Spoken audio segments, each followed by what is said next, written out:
amazing result. And sure, you'll continue to work with them and make more money with them, but I'm going to show you later how to take that result that you earned for them, helping them increase their sales by X amount, or helping them grow their social medias in a certain way. Whatever big, giant, crazy result you get for them, I'm going to show you how to take that result and leverage that when you then turn around and reach out to big, giant clients. So they'll say, oh, this guy knows what he's done.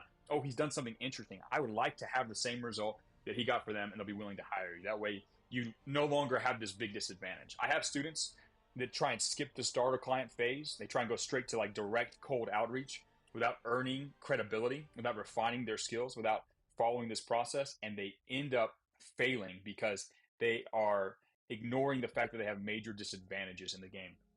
That's like charging at gunfire. Dumb. I'm going to show you how to flank attack it, how to go out there and leverage your weakness into a strength that allows you to then go dominate that game. Because once you have credibility, once you can say, look, I have done this thing, I have a system that works, I am capable of growing businesses, I am a rainmaker, the entire thing flips, and it's very easy for you to pick and choose the type of clients you're going to work with in the future. So we're going to work on getting you a starter client by leveraging that disadvantage / advantage in the most intelligent way possible. The biggest thing you need here, guys, is a testimonial. Now, I'm going to show you how to get paid with this first client, and that's cool, and obviously getting paid is good, but you have to understand crossing the threshold from no experience, no credibility into, look, I have experience and I have credibility. That is insanely more valuable than the 400, 500, 3,000, however, like whatever small amount of money you're going to get from this project, because you're probably not going to make 5-6 figures from this project. You'll probably make a couple $1,000, a couple $100. The money you're going to make right here is nearly inconsequential compared to the value you get from going from I am an inexperienced nobody to I am a somebody who has created results for a client. Once you cross over and you have that testimonial, you have that case study, you have that desirable result, you help someone make money, that is what's going to open all the doors. That's essentially an asset that will keep putting money in your bank account, whereas the couple $100 you make now is just money. It's just regular plain money, just like any other money in the world. You can't really do anything besides just what money can do. But having that asset, having that experience, that's the more valuable thing. But I'll show you guys how to get paid from this first project as well. So how will you find your first client? Well, you're going to use one of the rules of HU. You're going to use what you've got. You already have some assets. You have some things in your, some advantages, and I'm going to show you how to leverage those advantages. So first of all, you have an existing network. If you go online and try and reach out to businesses you find on like Instagram, just random businesses out there, they get lots of DMs, lots of messages from all sorts of people all over the world. You are competing against all the digital marketers on the planet. Now I'm going to show you how to win that game later. It's pretty easy. But if you're competing against everybody, you have to be really, really, really good. However, if you focus on finding clients that are in or are connected to your network, I'm going to show you how to do that. You have an advantage because you're the only one. You're the only one, and you're a real person. There's something to be said about being a person that they already know, like, and trust, or are connected to someone they already know, like, and trust. That gives you a major advantage. Remember the will they buy levers. Remember how I said it applies to everything you do? It applies to this too. When you're trying to land a client, if you are a referred, if you're selling to someone you already know, they already know you, they like you, that trust level is already there. If you're reaching out to a cold business, they don't know you and they don't like you. That level is way low. So by focusing on people that exist inside of your network or are connected to your network, your friends, your family, or the friends and family of your friends and family, it massively starts you at advantage because you can leverage the fact that you've already got some inherent trust and familiarity there. It makes it a lot more likely that they will buy, because then you just got to make sure the desire and your idea match it up. That's pretty easy. I can show you how to do that really easy. The other advantage you have is you exist in a local area. Again, you can walk in the door of a business and be an actual person. Instead of just a DM or an email, which doesn't actually feel like a person, you can show up and say, hi, I'm Steve. I'm a student. I live up the street. I'm doing a project. And you're here. You're there. There's some level of tribal affiliation because you are a local. You have an advantage there over everybody else. Is just an email or a DM in their inbox. You are an actual living, breathing human. So that's an advantage you can leverage. I'm going to show you how to do that. And the third one, we've already kind of mentioned this. You're a student. You are a marketing student. I'm your professor. You're a marketing student. People are kind to students. Students do projects. A lot of people like to give back to students because they were students in the past. That is a advantage that you can leverage. So using all three of these things is what's going to allow you to get a client. I like to show you games where you have an unfair advantage. If you do the outreach the way I'm going to show you, and we're going to go through together live here on this call, you have an unfair advantage. You're playing a game where it's rigged in your favor. That's way better than trying to go play a game that's rigged against you. I like to play games that I have rigged in my favor. I like to give myself unfair advantages, and I recommend you guys do the same thing too. If you use what I'm teaching you, you'll get a client much more simply. You'll be able to start and get and cross that threshold into experience much faster than if you try and go do this cold all by yourself, spamming a bunch of people as a complete beginner novice with no credibility. The game is rigged in your favor this way. Once you've dominated this, then I'll show you how to rig the next game in your favor so that you can constantly win. It's a better way to approach it. It's a better use of your time and energy, especially if you're trying to get a bunch of money together as quickly as possible so you can take advantage of the opportunities that are coming in the near future to members inside the real world and just people who are paying attention with their eyes open as we embrace this period of change. You need to move quickly. There's no time to fool around and do other things that don't work as effectively. You need to leverage these resources and play the rigged game. So let's get you a client right now. So I'm going to go ahead real quick. I've got a template here for all of you. Just a quick, it doesn't believe me. It doesn't believe me. It's funny. I think I can just share this. I'm going to go ahead and dump this in the chat for all of you guys. Tell me if you can open it. I think you can. Yeah. I'm spamming the chat right now with a spreadsheet. I want everybody to open this spreadsheet up. Now, this is a template spreadsheet for you to have a copy of this. What you're going to need to do is you're going to need to come in here.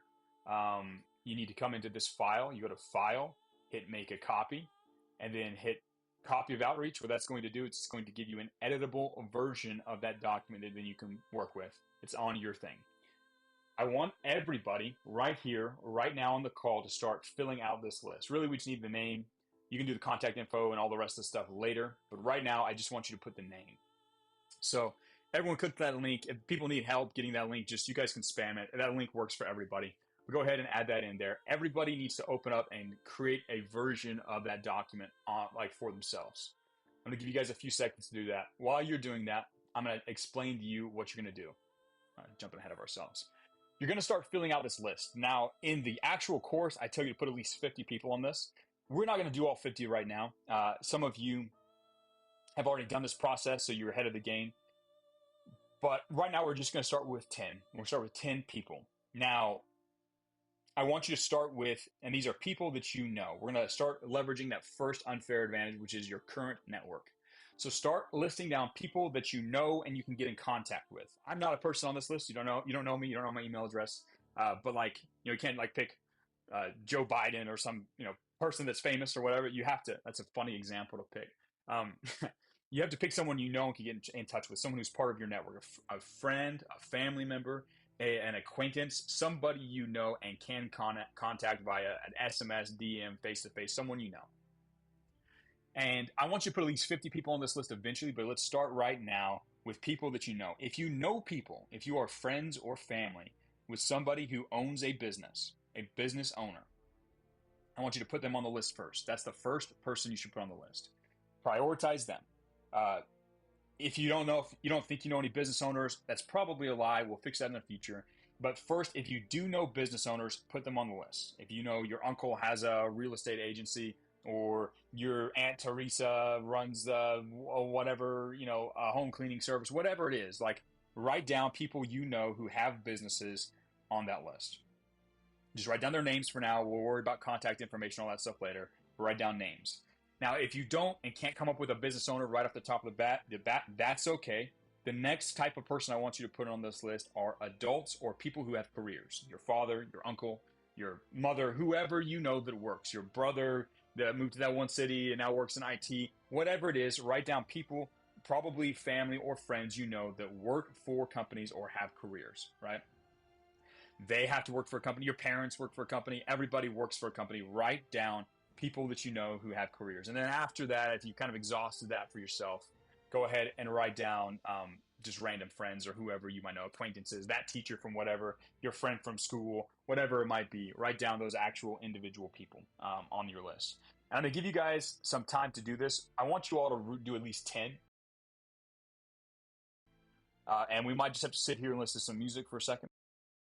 But once you have 10 people on your list, 10 names, again, business owners, ideally, if not, I'm going to show you how in a little bit why it doesn't even matter. But ideally, we want to have these 3 types of people. Go ahead and put them on your list. When you have at least 10, I want you to write the number 10 in the chat. Yeah. Yeah, we're going to sit here for a second while you guys do this. We could put this off. I could tell you to do this as homework, but you guys are lazy and you wouldn't do it. Let's do it right now. So once I see enough people have 10 people added to their list, we're going to go ahead and do this. Some people have already done the exercise. They have 50. That's excellent. Congratulations. We'll sit here until you guys have your full 10. All right, we got a couple people putting their 10 on there. 50, 50. Okay. Yeah. I'll sit here and wait for a second. I want to see. I know we got a lot more people on the call that are brand new beginners and try to do this. I'll wait till I see some more 10s and then we'll carry on. Awesome. And it should be pretty simple. 10 people is not that much. It's not. Someone said it's not letting me type into the spreadsheet. Remember, brother, you got to come in here, go to File, hit Make a Copy. It'll create a copy, a new version of the document here. It'll open up a new tab with that document, and then you have an editable version. And it's not the original file anymore. It's a secondary file. Yeah. Let me know when you have 10. Yeah, some people have 50 because they've already done this before. That's what I tell everybody to do. But yeah, some people say you don't know any, and that is a blatant lie. And let's go ahead and fix this problem. You know at least 10 people. You have your family, you have acquaintances that you have that one teacher you knew that one time. You all know more than 10 human beings. There's not a single one of you who's been locked in a cage your entire life and knows nobody. I'm sorry, you all know people. And I'm going to show you in a minute why you don't need to know business owners, but you know adults, you know fellow friends, you know 10 people. So I'm going to wait until AG, who said, I don't know any people. I'm going to wait until you say you have 10 people on your list. You have 10 family members. You have your uncle that lives over there, your grandpa over there, your brother, your cousin. You have family members. You have people you know who know people. Write down 10 of their names, starting ideally with adults who have careers, this guy right here. And I'm going to wait till you post that you've got 10 people. AG, where I'm going to wait for you. Someone says, can I put my client? If you've already got a client, then this is about getting that client. So I'm going to wait until AG has put 10 people on the list. So Mr. AG, we are waiting for you. Yeah. Yeah, and if he doesn't put anybody in the next 10 or 15 minutes, I don't know. I'll downvote some of his power level or something. Here to help him. And yeah, this is about getting your first client. AG has put 10 people. I hope you're telling the truth. All right, so most of you have 10 people. Awesome. That is good. That is a first start. I want you to go back after this call is finished. I want you to flesh out this list and put at least 10 or at least 50 total. But you guys should be able to blast way past that. You know a lot of human beings on this planet. And your first client is sitting inside of your network.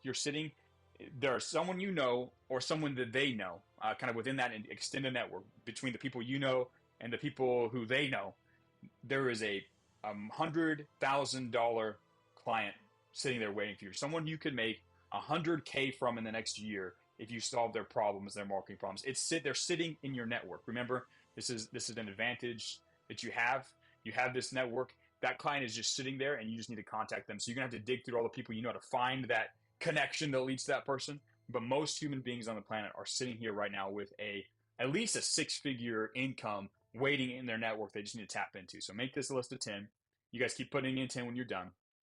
And we're going to start actually reaching out to them on the call. This is one of the few times ever, where I'm going to tell you to be doing something in the background while I'm explaining this to you. I'm going to actually have you guys do some of your outreach live here on the call and have you get started doing outreach on the call. So you should have the list. You should have, after this call is finished, I want you to flesh out this list and put at least 10 or at least 50 total. But you guys should be able to blast way past that. You know a lot of human beings on this planet. And your first client is sitting inside of your network.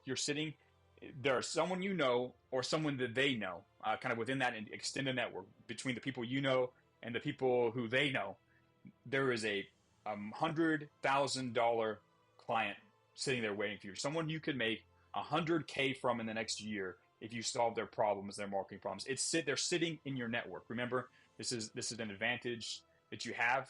You have this network. That client is just sitting there, and you just need to contact them. So you're gonna have to dig through all the people you know to find that connection that leads to that person. But most human beings on the planet are sitting here right now with at least a six-figure income waiting in their network they just need to tap into. So make this a list of 10. You guys keep putting in 10 when you're done. And we're going to start actually reaching out to them on the call. This is one of the few times ever, where I'm going to tell you to be doing something in the background while I'm explaining this to you. I'm going to actually have you guys do some of your outreach live here on the call and have you get started doing outreach on the call. So you should have the list. You should have any people you know who have a business at the top of that list. Let me show you how to get in contact with them in the easiest, least problematic way. So this is the game. This is the warm outreach game. Move my face over here so I'm not blocking the text. And this text, guys, the script is actually buried inside of the sheets. If you look over here, the full thing's right here in case you need to. But here's what you're going to do. I want you to start on your list. And for everybody on the list, I want you to reach out to them the way that you normally reach out to them. So if this is somebody you know, you're going to either send them a text, social media DM, however you communicate normally with these people.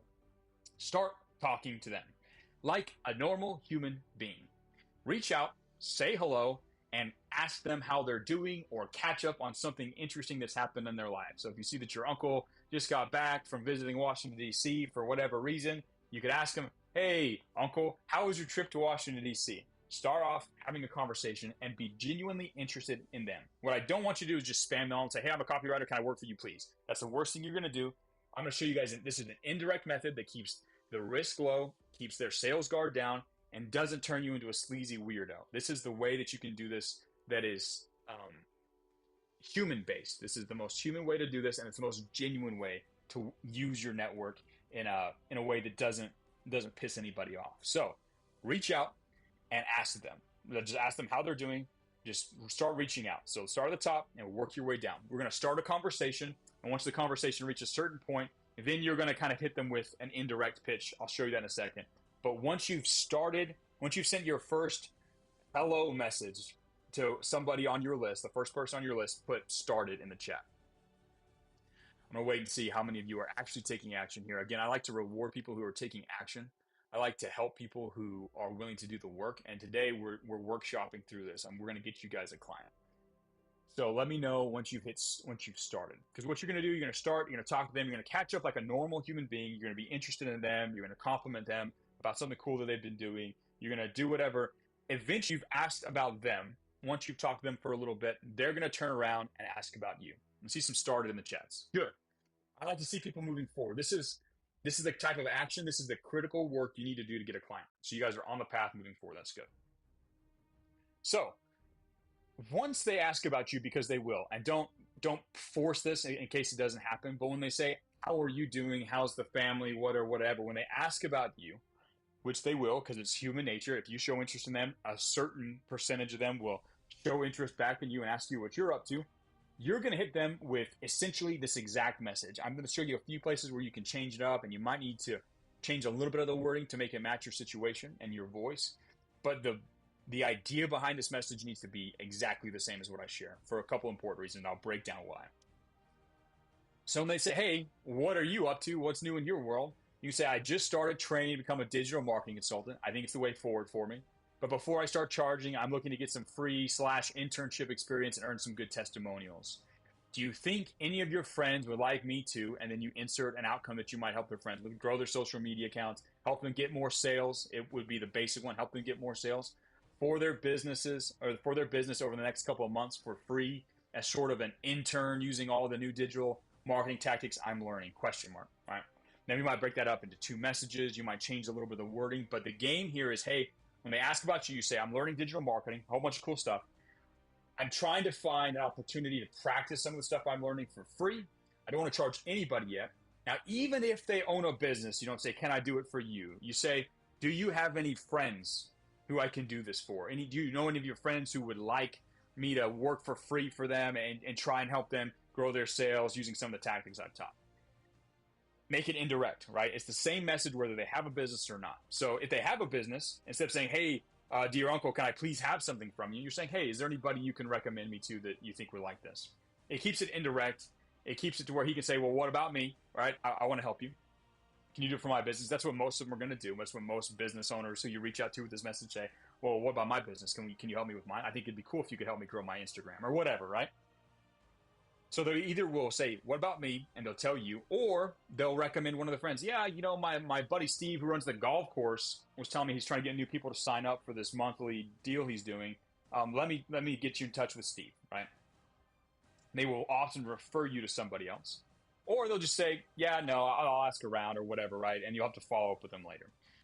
But that's the approach you want to do. You want it to be at least you've presented them an opportunity and they can step into it, but you've not done so in a way where it sounds like you're trying to sell something to them or trying to take from them. You're just saying, hey, I'm trying to do this stuff. Do you know anybody that might be interested in this? It's an indirect method. It's significantly more appealing to the guy who's on the receiving end of it, right? Keeps their sales guard down, and it keeps them happy. Again, you only send them this message once they turn the tables and ask about you. Now, you're going to send the same message to anybody who doesn't have a business. So if you're talking to your brother who's working in IT in Germany or whatever, you're going to send them the same message. You're like, yeah, I'm trying to do this. I think it's going to be a way forward for me. Hey, do you know anybody?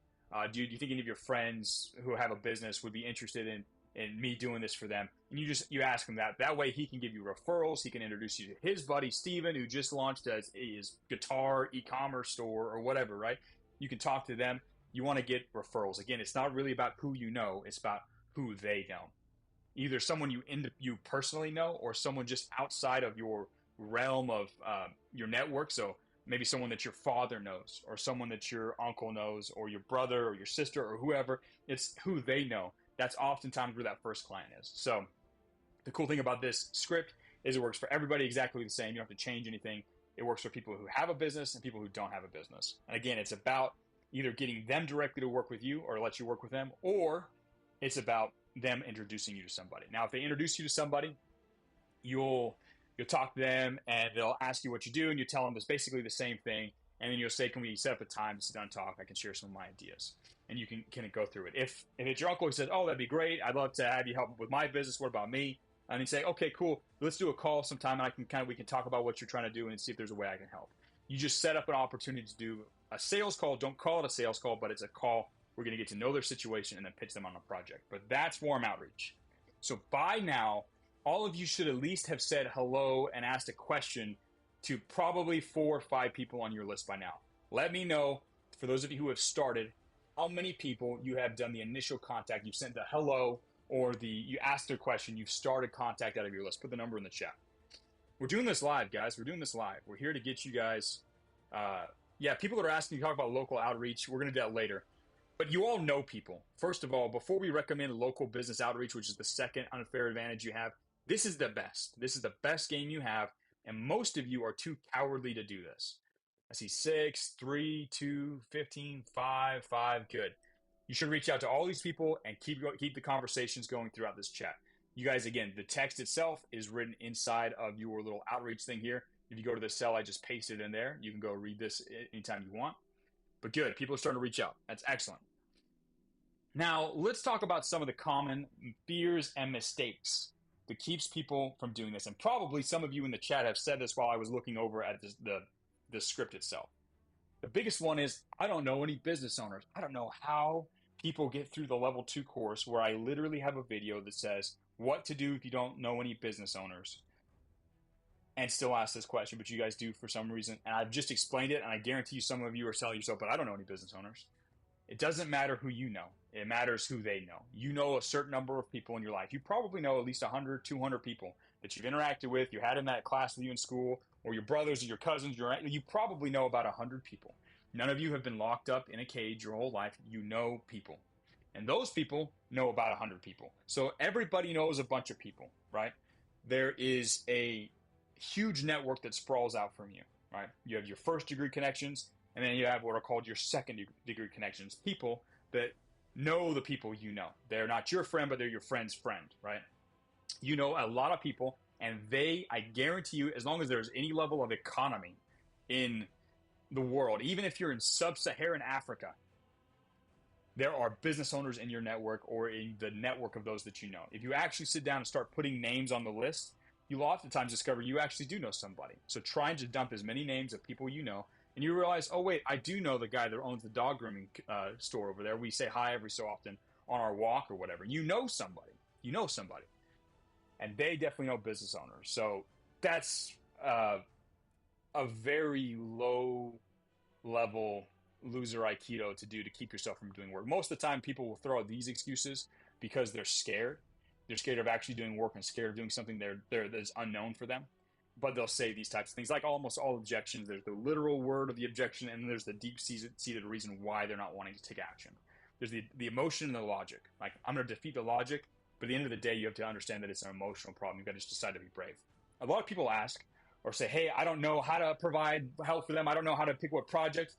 Yeah, dude, that's not a problem. I'm going to show you how to fulfill everything. By this point, especially if you watched the call from yesterday, you should know how to actually plan out and do copywriting. You know the basics. You know what needs to happen. I will show you how after you get the client. You're going to learn on the job. That's the best way to learn. That's the best way to develop actual experience. This is the way. And some people are like, oh, but I don't want my family or friends to know that I'm in the real world or trying to do marketing. They're going to have to figure out eventually, dude. Eventually, they're going to have to figure out. There's no point in hobbling yourself, removing your biggest advantage. Remember, your biggest advantage. The game that is rigged in your favor. There's no reason to hobble yourself because you're afraid that your Aunt Teresa is going to laugh at you.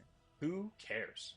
Who cares? Would you rather avoid all social risk like a sheep, like a slave, and be broke? Or would you rather risk having your aunt, some random woman who was born to your grandmother or whatever, laugh at you? Which would you rather, like, is that too much to risk to eventually have as much money as you want? Be brave.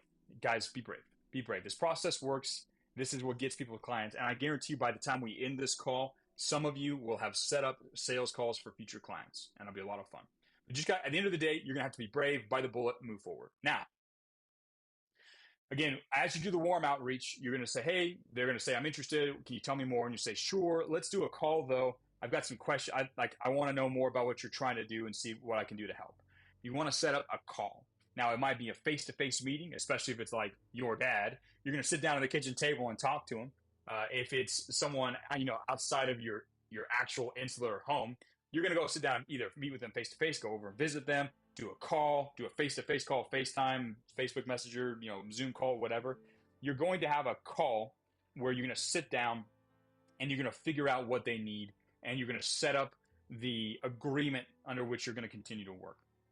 So the first thing you should do is just never, real quick, just to get ready, when you're talking to these people, never call it a sales call. That's like, again, you're not selling to them. Remember, you're a beginning student showing up them.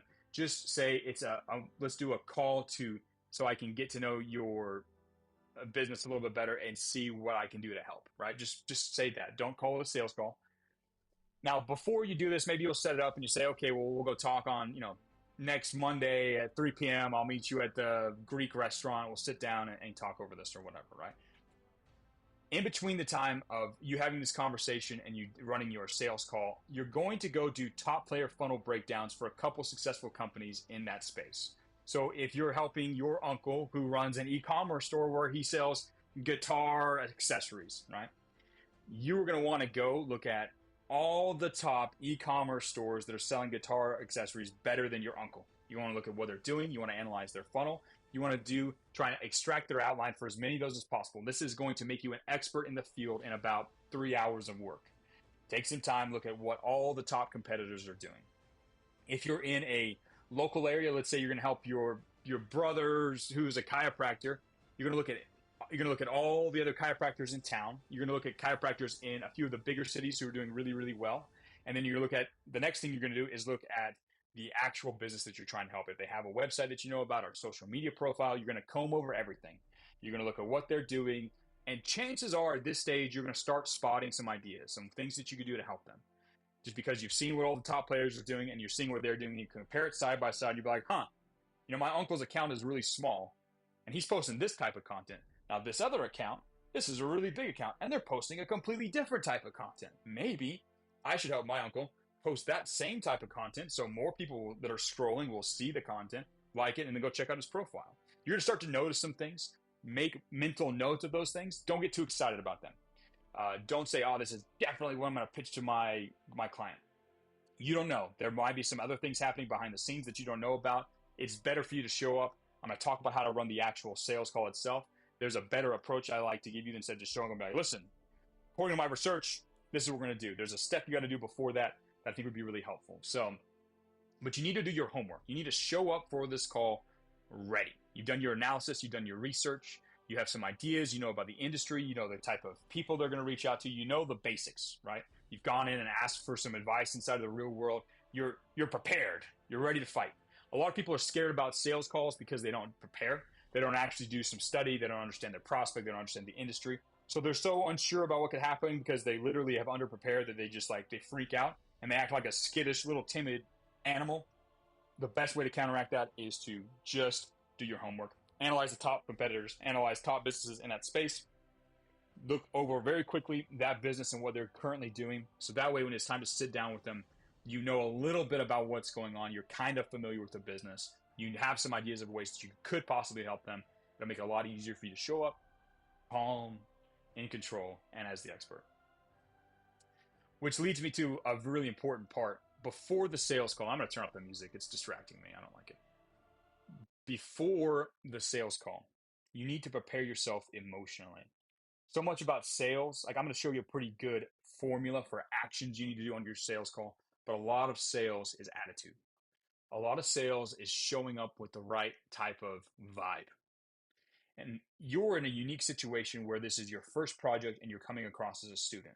You want to show up and you want to be respectful, obviously, and you want to acknowledge the fact that you're a beginner, but you also want to communicate the fact, and let me move my image back over to the other side now. Don't want to block this.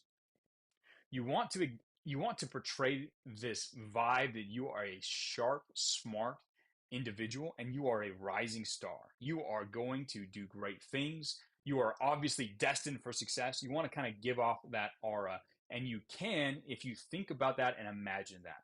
Now, I'm not saying you sit around for 4 hours meditating on it. Don't be a weirdo.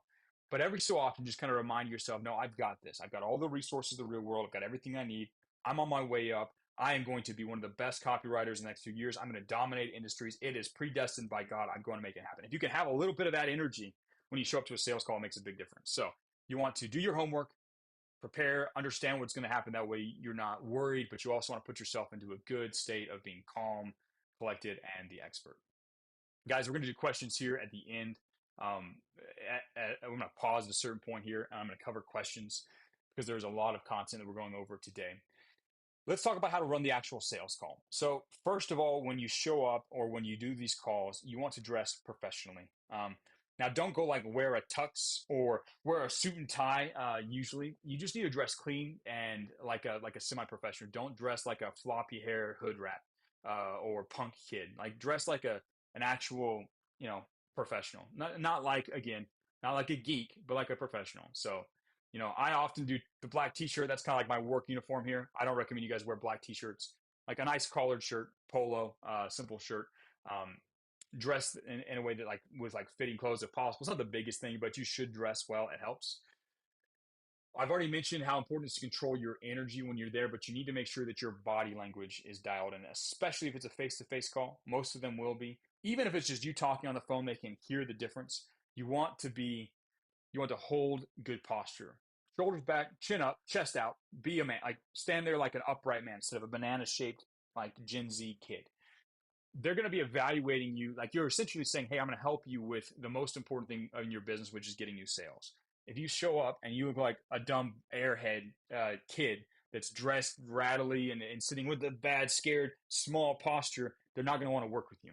You need to sit up straight, act like a professional, and like act like someone who's capable of dominating the market. So dress well, not too crazy, just clean, neat, simple, clean, professional clothes.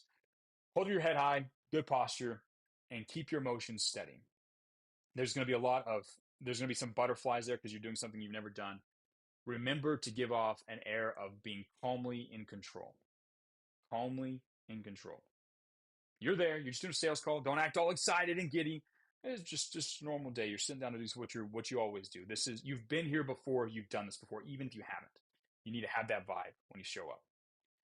When you sit down to talk with them or you start the call, take some time to catch up. This should be really easy because they're in your network. You can talk about them, talk about what they're up to, ask them how things are going. If it's a mutual friend that's introduced them, you can talk about your friend and how, ask them how they got to know your friend or whatever. You can build a connection like a human being before you get down to business. And this is a little bit different in different cultures. You want to connect with them. You want to establish there's kind of a vibe check or a way that people evaluate each other, and they kind of that's how humans are when they first meet or interact, especially in new situations like a sales call. You want to like connect with them. You want to talk with them just a little just like a normal person. Like if you sat down on a park bench by a stranger and you talk to them about the weather or whatever, just to connect with them, you do the exact same thing. Be calm, catch up, and then you're going to want to move into a series of questions.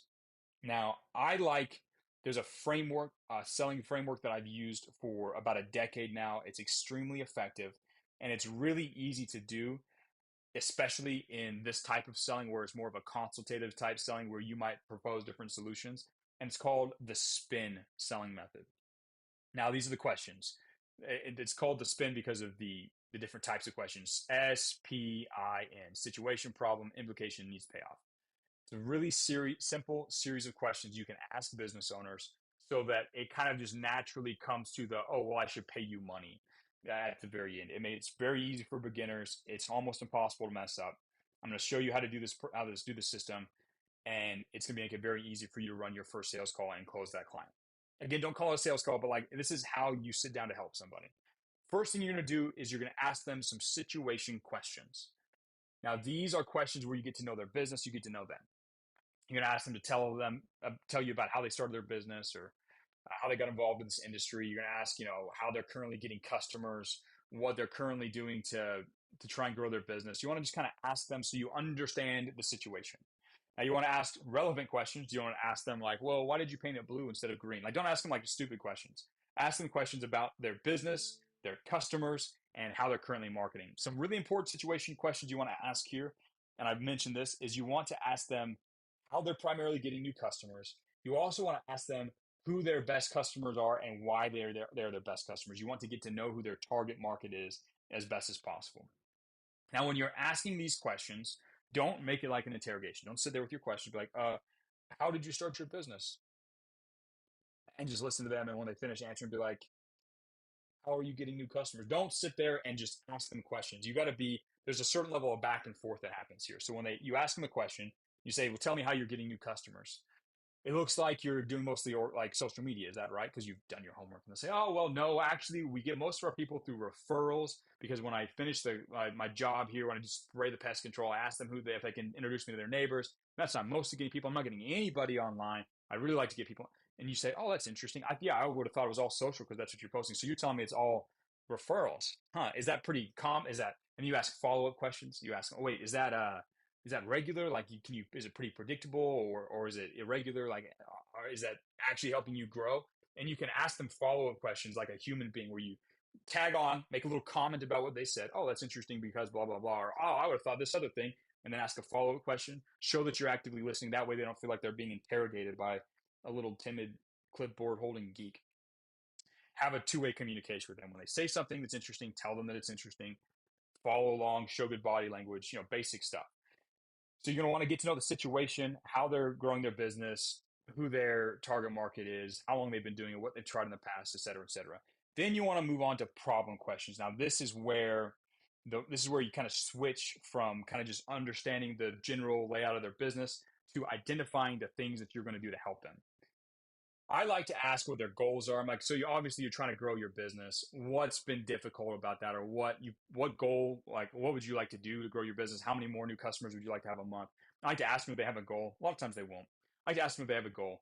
Basically, you're going to say, what's your goal? And then if they have a goal, I'd ask them, okay, well, why haven't you hit it yet? What challenges are you running into when you're trying to get these new customers? You basically want to say, what problems do you have not getting like new customers? What's keeping you from getting as many customers as you'd like? That type of question, right? And they'll say, well, we tried putting ads everywhere with flyers and no one did it, or we tried running Facebook ads one time and it didn't work, or basically I'm just having to do referrals and just pray for people. I'm just basically praying to get new people. You'll find out what the problem is. Either they're not getting attention or their website's not converting. They'll tell you what the problem is, things they've tried that didn't work. And once you know the problem, i.e., I'm not getting new people via social media, I have people following me but no one clicks my link, whatever it is, you're going to find out the problem. They're going to tell you a problem that's leading to them not. Congratulations, that's the golden thread you want to follow. So let's say, for example, they say, yeah, well, I have a nice website, but I don't get any people to visit my website. Let's do the chiropractor in Akron, Ohio. No one actually clicks that link. Okay, interesting. So you have this nice website that's really good, but you don't have enough people coming in. Why? Like, what happens if you don't solve that problem? This is where you move into implication questions. And implication questions are where you sort of throw the gasoline on the fire of their desire. This is how you amplify that current desire to where you can get them more interested in taking action. So if they say, for example, that their traffic is like way less than they need to be, they're only getting 100 visitors a month when they want to be getting like 1,000 or so. You're like, okay, well, that's a big problem. What happens? What does your business look like in a year if you never fix this? If you just have 100 a month? And I'm like, well, dang, I might have to fire my secretary, or I'll probably my competitors will get all the traffic, and they're going to start thinking about the actual future consequences of not solving this problem now. They'll say some big stuff like that. You ask a couple. You only need to ask one or two implication questions. Once they've identified some of the implications, then you ask them, okay, so if we can solve this problem, like if I help you go from 100 visitors a month to 1,000, how much new business do you think that would be? And they're like, oh, well, I'd probably get like 20 new customers a month. That'd be awesome. That's worth like 20. They're all 1,000. So that's 20,000 new dollars. Holy cow, that's worth a lot. That's like a $20,000 problem. Okay, cool. Well, let's see how we can fix this. And then you present your solution. You say, okay, so I've looked at other people. I see how they're getting their traffic currently. They're doing this to be successful. I think I can help you do that. And then you're going to present the solution. Now, quick disclaimer. You might not actually know the solution immediately. You might have this conversation with them and realize that you now know the problem, but you don't know how to solve it. You missed it in your top player analysis, or you got in the sales call and it turned out to be something completely different than what you prepared for. If that's the case, you say, okay, interesting. So this is the problem. I'm pretty confident I can fix this. I know a couple people that are doing something similar. I'm going to go do some research. I'll put together a plan. I'll send you an email tomorrow morning at 8 a.m. with an idea for how we can help this, right? So usually you'll be able to make the proposal right then on that first sit down meeting. If not, just say, hey, tomorrow, 8 a.m., I'll send that to you. Will you be able to check it then? And that's the end of your call. Shake their hand. Awesome, cool. I'm going to go do my research. Thanks for sitting down. And then you go back and you get to work, put together a proposal. You hop into the real world and say, hey, guys, I talked to my uncle and he has this problem. I think this is what I need to do. Please help me come up with a solution. And someone will swoop in and will help you get a proposal ready by 8 a.m. tomorrow so you can win. So that's essentially how you run the sales call. Now, those are the series of questions. You're going to want to plan some of those out ahead of time. You want to write down some good situation questions. You want to write down some good problem questions, and you want to practice asking them in the mirror to yourself as naturally and calmly as possible before the call. That way you don't show up and bumble all over your words or have to read them out robotically. You can just ask them like a normal human being. Practice out your questions. And that's the game. That's the main part of a sales call. If you just ask good questions, you listen actively, you pay attention to what they say, you ask good follow-up questions, it's going to make you look super smart. I'm telling you guys, if you ask good questions, smart questions like the ones I showed you here, you look smart. And they're going to say, dang, this guy he's obviously new, but he's on top of it. He's asking good logical questions. This guy's he's going to crush it for me. It's going to boost their confidence in you. And it's going to set you up to then propose a project with a price tag. If you know that if you help them with solve this problem, they get 20,000 new dollars in revenue a month, that's a price tag. That's a very interesting project for them, and it's an interesting project for you. So that's the essential breakdown of the sales call. Now, I might pause it real quick. Yeah, okay. Let's cover this real quick, and then I'm going to pause. We're going to do some questions. I'm going to check in on your progress with your outreach, and we're going to move on. So how do you actually know what to do to help them win? So if you've analyzed the top players and looked at their website, you'll probably already have a pretty decent idea of what part of their funnel you need to add or what part of your funnel you need to change in order to help them get the result that they want. Most of the time, though, on the sales call, when you ask them the problem, they'll just straight up tell you their problem. This is the problem I'm facing. I can't get enough new customers because no one's clicking on my webpage. Even though I post a bunch on social media, no one clicks on my page. Congratulations, you know the part of the problem that's broken. Their organic search or their organic social media is not effective. Easy. Now we know what part of the problem to solve. They'll basically tell you on the sales call. But every business that you're looking at is going to have a weak part of their funnel. They're either going to be bad at getting attention or bad at converting that attention, or some combination of both, right?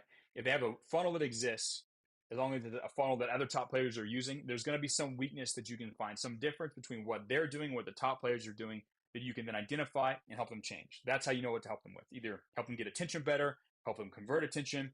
You can just look to top players and see what the differences are and make the changes. Some businesses are actually doing a pretty good job. Maybe your uncle is the best chiropractor in town. And now it's less about helping him catch up to the top players, and it's more about coming up with new ideas that maybe this other industry or that other companies are doing to help increase their revenue, but to get more people to click from their social media account to the page, or to get more people to book when they land on the page, or to add a back end follow up campaign to get more people in for a third visit. You're going to look at what you can bolt on to help a successful business find new opportunities to to be successful. And a lot of that's on the back end. Hey, let's run on a new program to help your most loyal customers spend 10 times as much for this new project.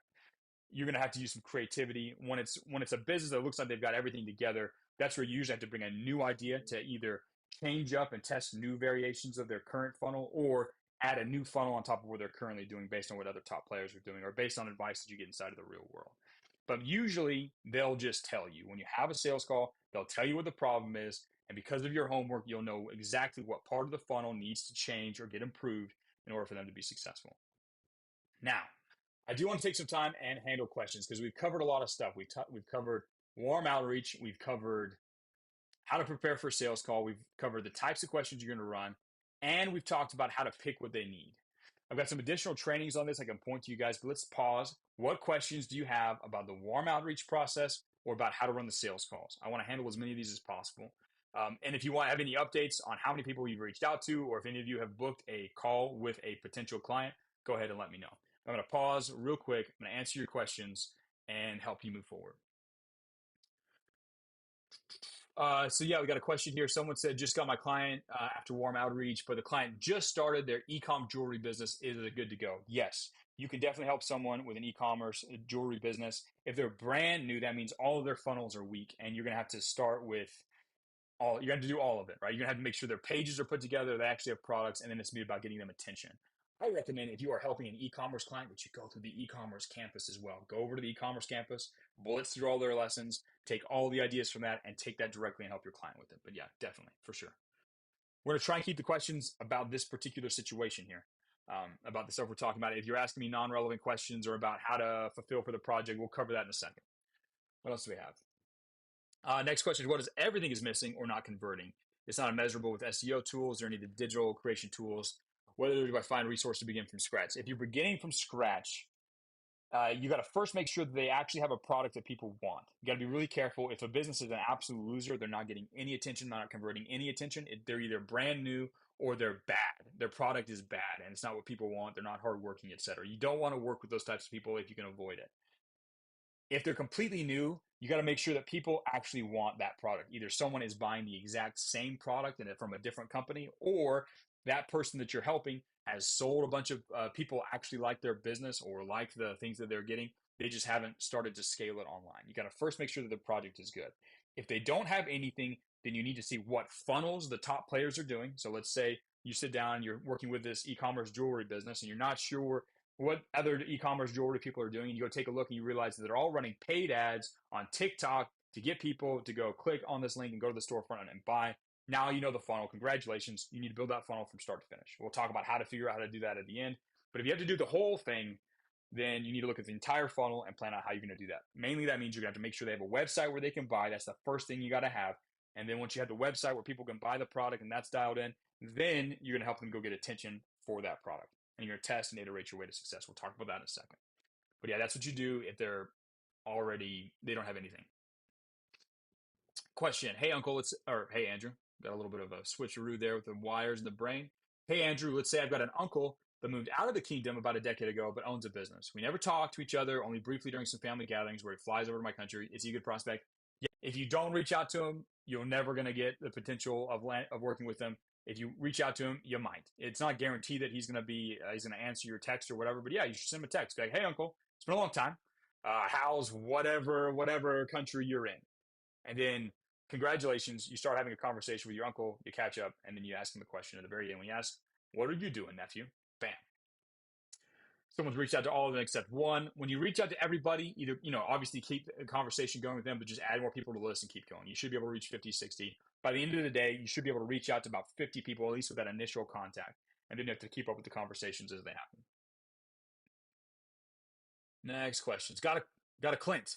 Good job. I'm assuming you got a client. Congratulations. I'm gonna go ahead and even though you misspelled the message, I'm gonna give you some power up reactions here.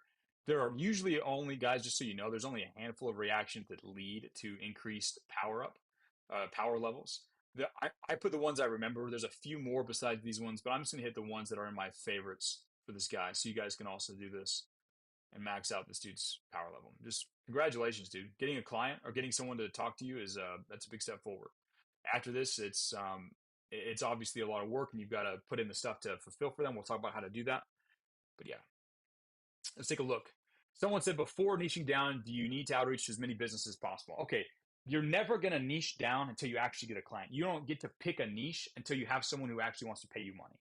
So first of all, reach out to everyone in your network, work with 2 or 3 of those people, and whichever one you get the biggest results on, congratulations, that's your niche. Until then, picking a niche is a little preemptive. That's like trying to pick out lingerie for a non-existent girlfriend. You're getting ahead of yourself, my friend. Get the first thing first. Get an actual client who's willing to pay you money. You'll pick a niche and a service and a type of business that you're going to help after you actually have someone who's willing to pay you money. Before that, it's all imaginary. It's all imaginary, wishful thinking. It's fake. So yeah, don't niche down. So people are saying, oh, you should niche down first. That's incorrect. Do warm outreach first. Find somebody, find a need that they have that they're willing to pay you money for, and congratulations, that's your niche. Until then, it's not a niche. So, Jake, bad advice. Wrong answer. Eventually, you do want to niche down. Like when you get clients and you crush it for them, then you want to copy that success to that same niche. But for now, don't get a niche yet because you don't know anything about how to pick a good niche or how to do this. Okay, so people have sent 4 messages for warm outreach. Excellent, that's great. All right, let's go through. I'm going to make sure we got all these questions. The Clint client, we're good.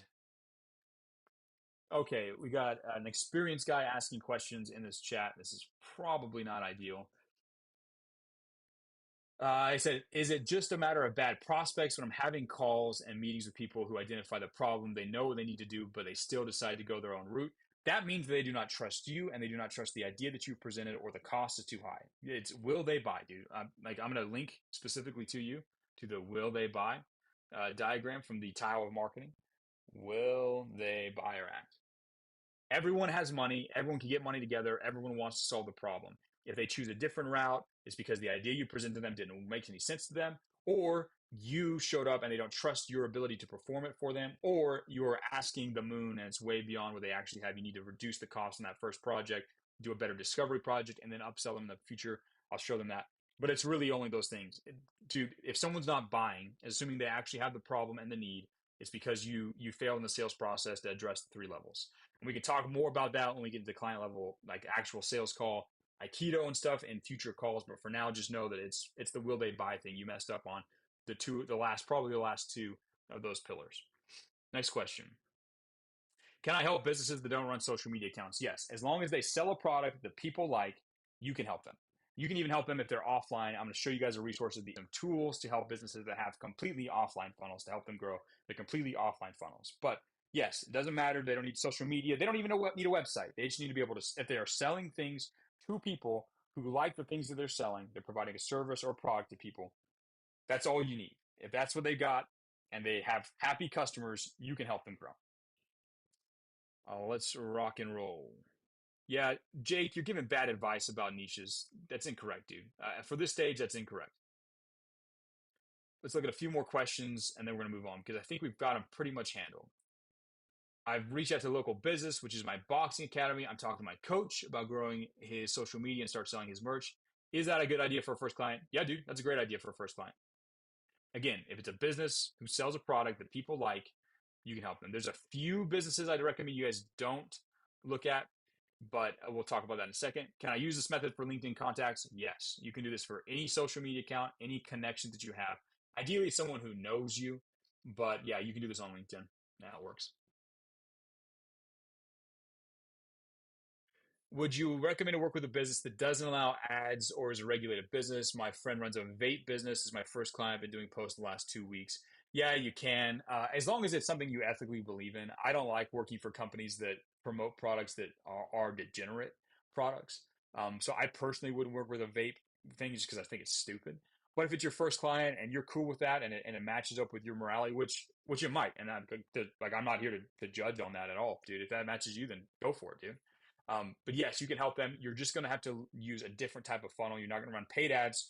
You're going to have to go look at what the other top vape companies are doing to get attention that is not, contrary to the policies of what other, they're using a different funnel. They're growing social media organic stuff, or they're doing offline marketing. They have a different funnel. Go find what the top players are doing and simply help your guy use that same strategy to win. All right. Big questions to um, about selling D&D door to door. You got a bit, dude, Amari. This is a go ask this question to the Agoge students. This is an Agoge level question, and right now we're doing a beginner call. So, no, dude. How do I help businesses that don't have social media? We're going to cover that in a second, guys. No worries. Someone said, I currently have a client that secured on Wednesday, and I've written a plan what they need in their target market. They need meal prep. Should I start running ads to grab attention first, or prioritize improving their website so the ads have something to go off of? Whenever you're helping someone with a total funnel, you've got to make sure that the you're going to pick one of those things to focus on for your discovery project. We'll talk about that in a second. But you want to make sure that you focus on the one that's the most critical, which is you got to make sure the page converts. Like you got to make sure that there at least exists a page that can convert. um, it's not like ugly. If they have an absolutely terrible page that no one would ever put their money into ever, you need to fix that problem before you start throwing on a bunch of attention by running ads or getting social media posts or stuff like that. But for now, first start with making sure the page converts, and then you'll go to the next thing. But I'll show you how to schedule those, like set up your projects here in a second.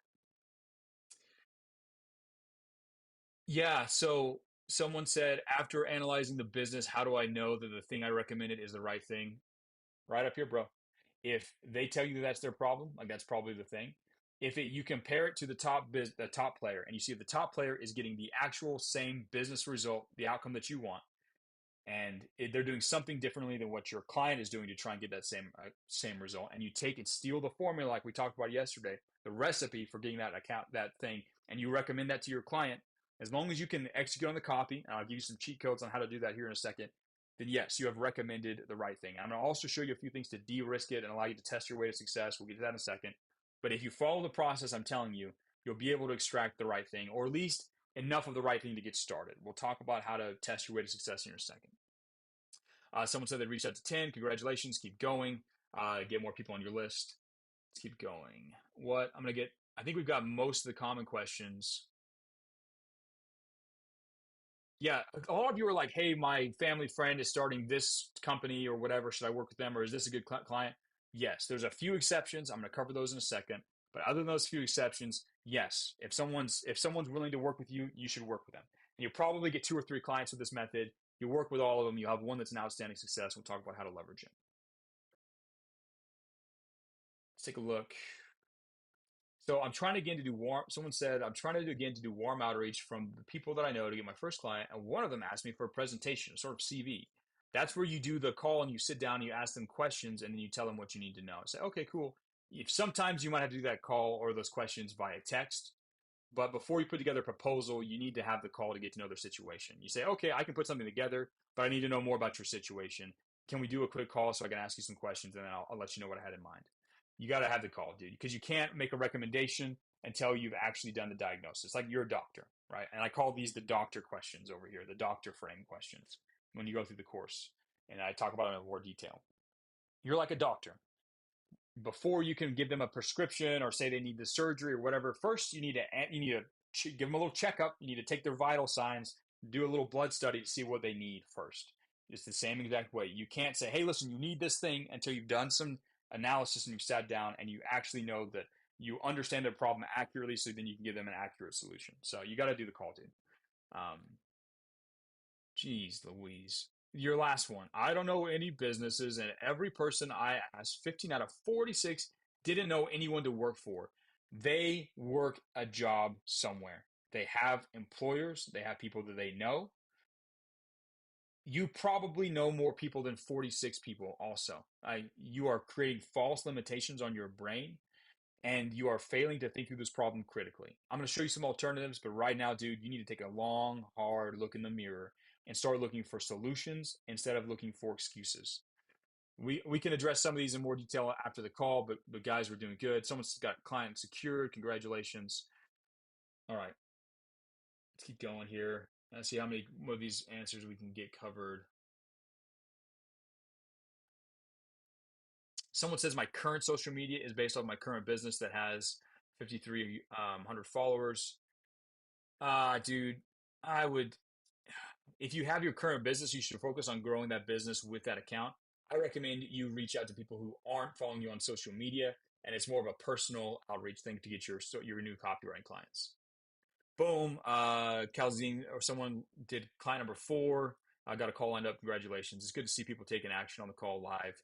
It's really that easy. It's funny. You guys are going to be landing clients this weekend that have been sitting in your network for like years. You guys are sitting on thousands and thousands of dollars just in your friend list in your phone, and you just never used it, which is pretty cool. It's cool to see you guys start capitalizing on it. So, all right, I think we covered most of the beginner questions, the common questions. We'll hit more of them at the end of the call, but I wanted to pause and get some of those before we move on. So, that being said, let's move on to the next part of the process.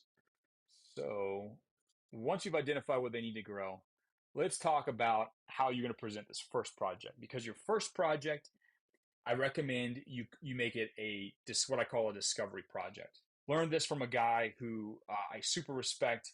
He has done a bunch of really cool client work in a different industry for a lot of really big name brands.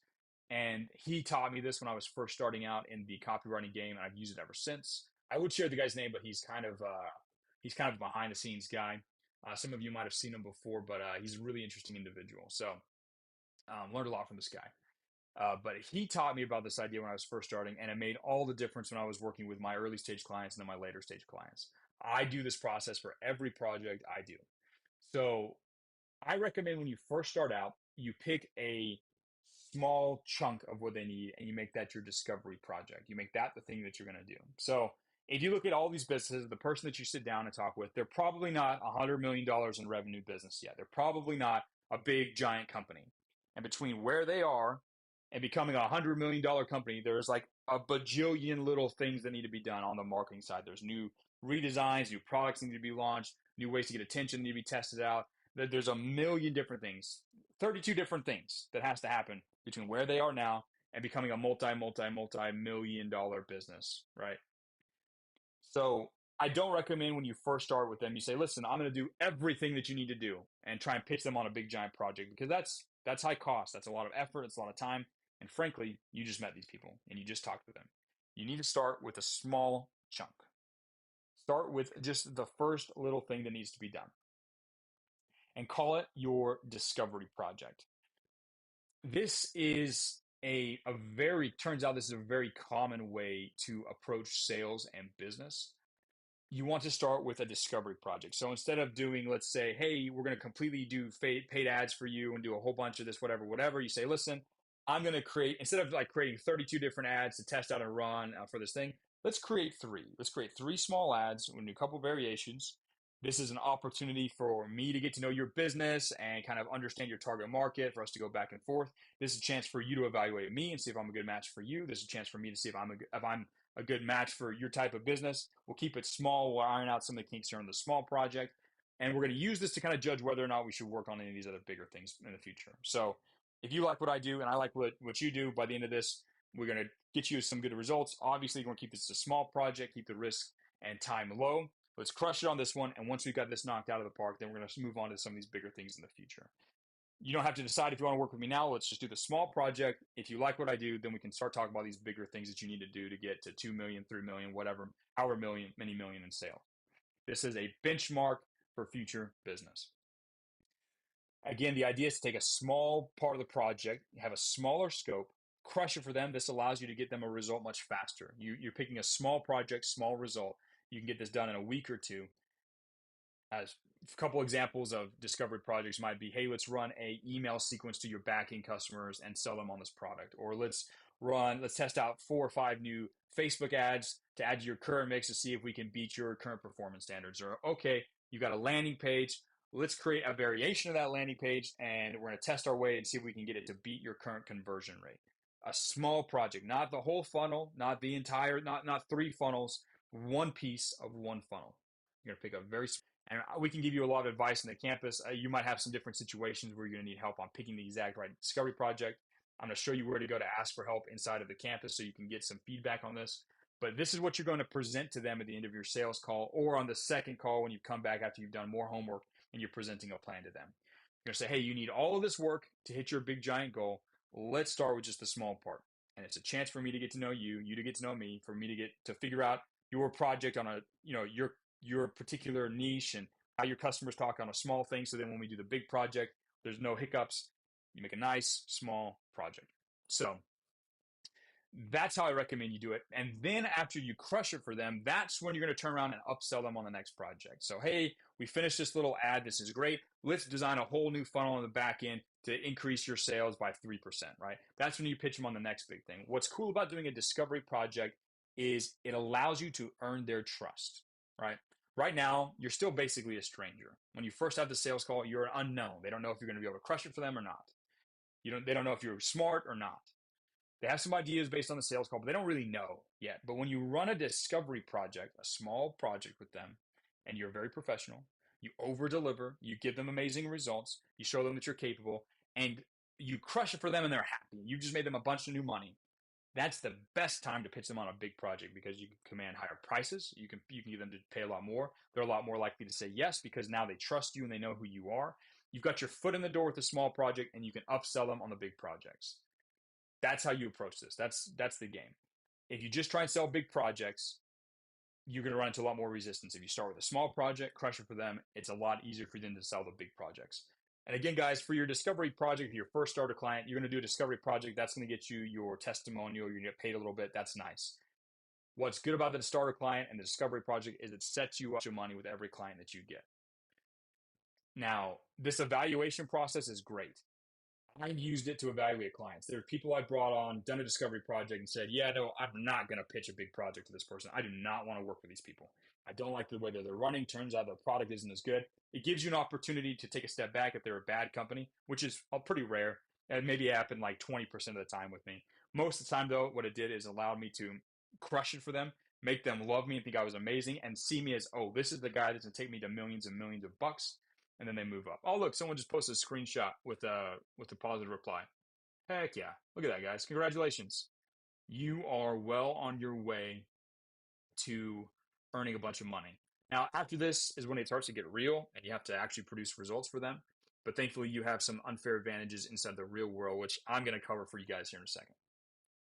But start with a discovery project and then move to the upsell. There's a million different things. You're never done with a client, right? You're going to replace clients, but you're never done with a client. Until that client has got to $100 million a year in sales and even beyond, you're not done. There's always a new project that you can do for them.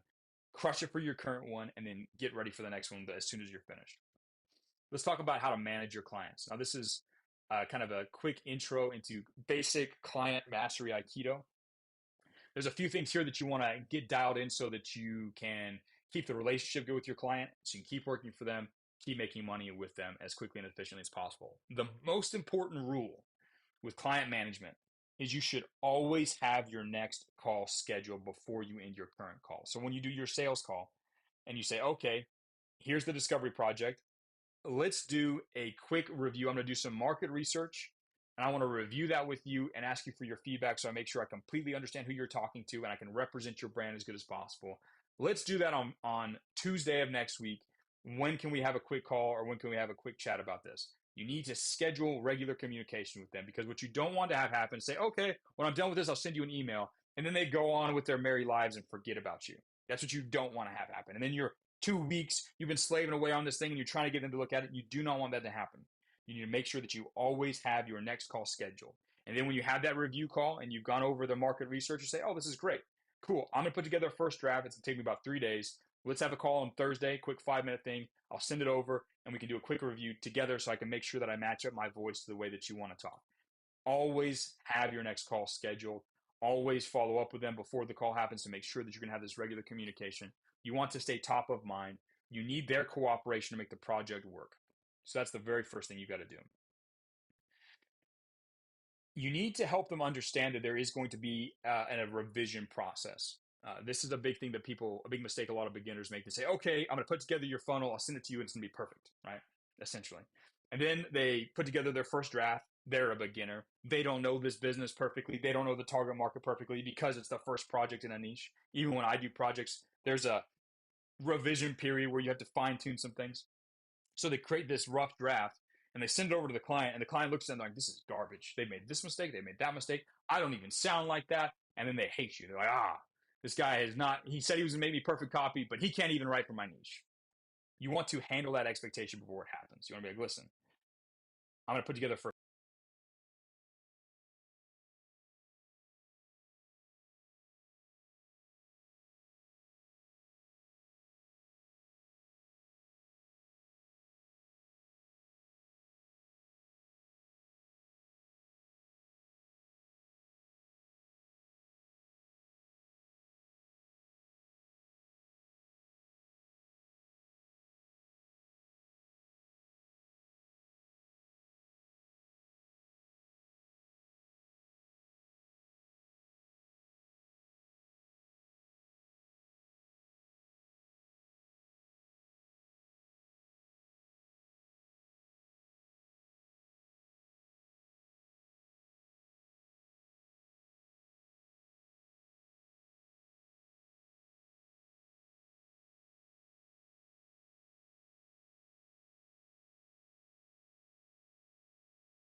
draft. It's going to be wrong. It's going to have some mistakes. I'm still trying to figure out your market. Obviously, there's going to be some little nuances that are wrong. I'm probably going to mess up your voice. But let's go back and forth. I want to get your feedback so I can make sure that it matches up and it perfectly represents your brand. That way, when you send them over the thing, they're like, oh, yeah, well, I knew this was going to be part of the process, and it's a known part of the process instead of a surprise. This guy can't write perfectly for my brand the first time he ever starts typing into a Google Doc. Make sure that you handle that. There's an attitude you have to have every time you interact with your clients, and it's very similar to the attitude you had on your sales call. You need to stay high energy, confident, and proactive. You take ownership for what's going on in the process. You need to stay sharp and motivated. Do not whine and do not complain. Do not blame them for anything. You need to show up and show that you can handle this. You're a tough guy. You're a professional. You're there to make sure this happens. You need to keep high energy. You never want to get sad or emotional around your client. You just want to say, okay, what can we do to win? What can we do to win? What can we do to win? You want to stay in the pocket. The other kind of mantra you want to keep as you go through this is you want to under promise, over deliver. The best thing you can do is set the expectation and then give them a better experience than they were expecting. So, okay, set a target for what you want your copy to do, but really work on the back end to make it happen even faster. Say, hey, I might be able to get this first draft done in 5 days, send it to them in 3.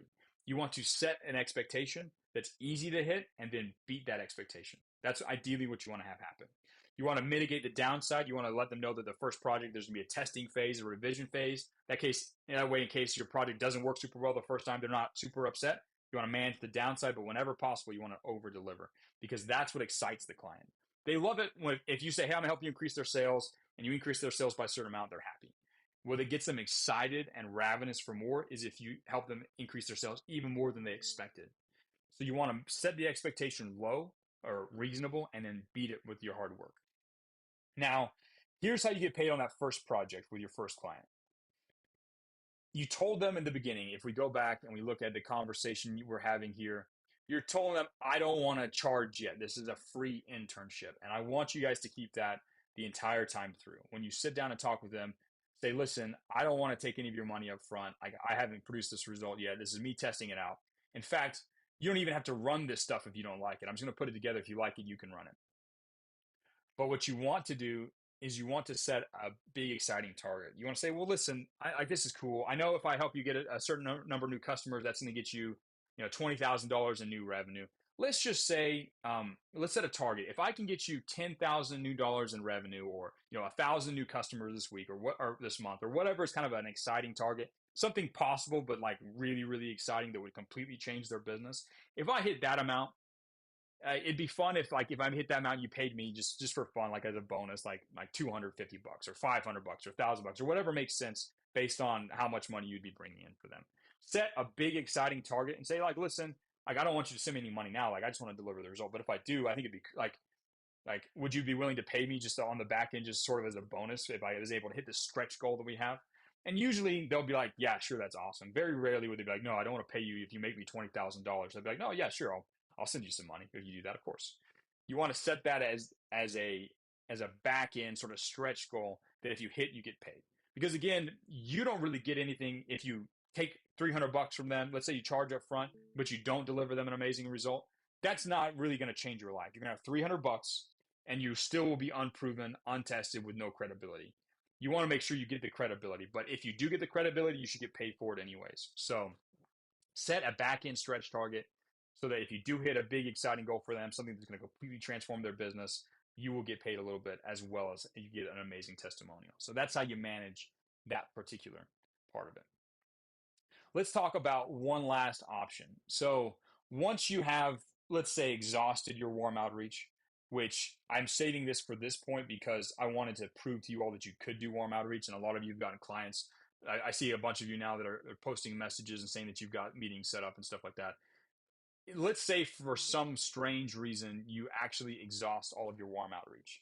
You have a Tourette's flare up, you go scream at them all and say something indecent about their mother to every human being you've ever met, and they kick you out on the street, and now you have to move to a new city, and you're living there in an apartment with one plate and one spoon, and that's all you have, and you have no friends. Let's say that happens. So for some crazy, strange, false version of reality, let's say that happens. In that case, I recommend you leverage your second unfair advantage, and that is the fact that you are a local person. You exist in a physical place. If you guys pay attention inside of that outreach message or outreach template, if you go down here to the bottom, I have a separate copied version of this tab for you all, which is for local businesses. I have the little outreach template here, but I recommend if you, after you've gone through all of your warm outreach clients, you've got all 50, 60 of them done, right? And don't switch to local outreach until you've done at least 50 to 60 warm outreaches. At that point, you can switch to local businesses. I'm going to show you how to do local business outreach, a really quick, simple way that you can also do. There are a handful of business types to avoid, and you should probably avoid this for your warm outreach as well. Restaurants or coffee shops, those are not ideal. They are very low margin businesses. They don't make a lot of money. Therefore, they can't usually do all the fun marketing things that need to be done. So much of a restaurant success is not on the marketer. It's on the chef. It's on the decorations. It's on the location. It's on the quality of food. There's very little you can do to control that. And if they're good at those things, they usually don't need help marketing, right? So restaurants, not really an option. Big franchise stores or franchise restaurants, or you can't help someone who manages a local Walmart. They don't have control over their marketing. You can't step in and help them. Things that are like major industry, like Caterpillar manufacturing plant or whatever, right? The manufacturers bulldozers. There's not a lot you're going to do to be able to help them in that particular business, especially as a starting person. There are a handful of types of businesses that I recommend you focus on.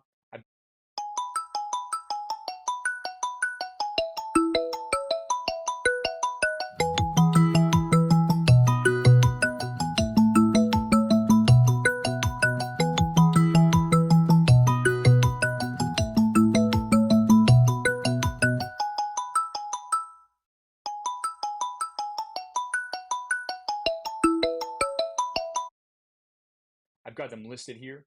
I'll go through the top parts. There's a few more examples inside the text. We don't need to read all of this. But once you've finished your warm outreach and you want to get more clients, maybe your second or third client, you can do the same thing. Put as many of them as possible. Just go to Google Maps, search for this type of business, put the name you need to reach out to, find their email address on their webpage or phone number. You can either go in person and talk to these people or simply send them a message. I recommend you send them a message first, try and set up a call, and then go talk to them. If not, then go face to face and be an actual person in their lobby trying to talk to them. That works pretty well. But legal services, so like law firms, healthcare services like dental practices, cosmetic surgeons, et cetera, those work pretty well. Real estate companies, agencies, home improvement services, so HVAC, plumbing, handyman, et cetera, financial services, so people that do tax services, accounting, financial advisors, luxury goods, so if there's any high-end retail stores in your area, like if there's a place that sells Lamborghinis, they probably want to help a little bit of help with marketing. Personal care and beauty services, this is a good one. Spas, salons, chiropractors, massage therapy places, these are always really good. Specialty retail stores, event planning and catering, those are some things you can focus on. I've got a guide here, and everyone, you have access to it. This will be hyperlinked. You guys will be able to download this. I have a guide though that gives a lot of really cool ways to help. It's basically how all the top players do local business marketing, and it's got a bunch of tactics that you can pick and use. Some of them are online, some of them are offline. Really good resource if you end up helping a local business, especially if you help them. If you end up helping someone via your warm outreach, definitely use that. It will help you get that local business some results. But you can simply reach out to them. I have a little, especially if you help them, if you end up helping someone via your warm outreach, definitely use that. It will help you get that local business some results. But you can simply reach out to them. I have a little kind of message you can send to them. It's essentially, hey, hey, Doctor So and So, I'm a fellow person from LA, Riverside, whatever, studying marketing, and I have to help a local business for a project. I've done some research, I have a couple good ideas I could share with you to help you get some new customers for your chiropractic practice. If you like them and want to test them out, that'd be great. If not, no big deal. Would you be willing to have a call sometime where I can go over these? Thanks, your name. Quick email, quick DM, boom. You can have that conversation with them. But again, it's just down here in this other tab. You have the warm outreach and local outreach with a little example. But guys, it's pretty straightforward. If you need to, you can also do local outreach. This is your sort of your second best thing. Remember, I want you to play games where you will have an advantage, where it's rigged in your favor. So the warm outreach to your personal network is the best. That's the best one to use because your trust and belief in you are already as high as possible. The local area is your next best one because you can be a physical person. It's not as good as this, but it can get you there if you've completely tapped this out. And I've shown you how to leverage your unfair advantage as a student inside of the real world. Now, there's a few things I want to cover. There's one more big slide here before we're done, and that is how to actually crush that project for your client. So remember, in copywriting and in the world, you get paid based on the amount of value you can bring. So if you want to get a glowing testimonial, if you want to make a bunch of money, you don't just need to land that first client, but you need to crush it for that first client. To do so, you have a few unfair advantages. Number one, you have the top player analysis and winners writing process. The call I did yesterday, you can follow that exact same process to create really good copy right out of the gate. Even if you're still a little retarded about copywriting, that will help you win. The next thing you can do, so once you've gone through that, you create your own draft. One of the other advantages that I have and you have as someone who's alive in 2024 and someone who's inside of the real world is you have access to some advanced AI tools. Let me show you where to go to find that. So if you guys go into courses up here and you scroll down to how to use AI to conquer the world, if you get your first client and you've created that first draft and you still don't know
if it's good enough or not, you can come over here to the module one and then make AI your little robot slave and watch these first three lessons.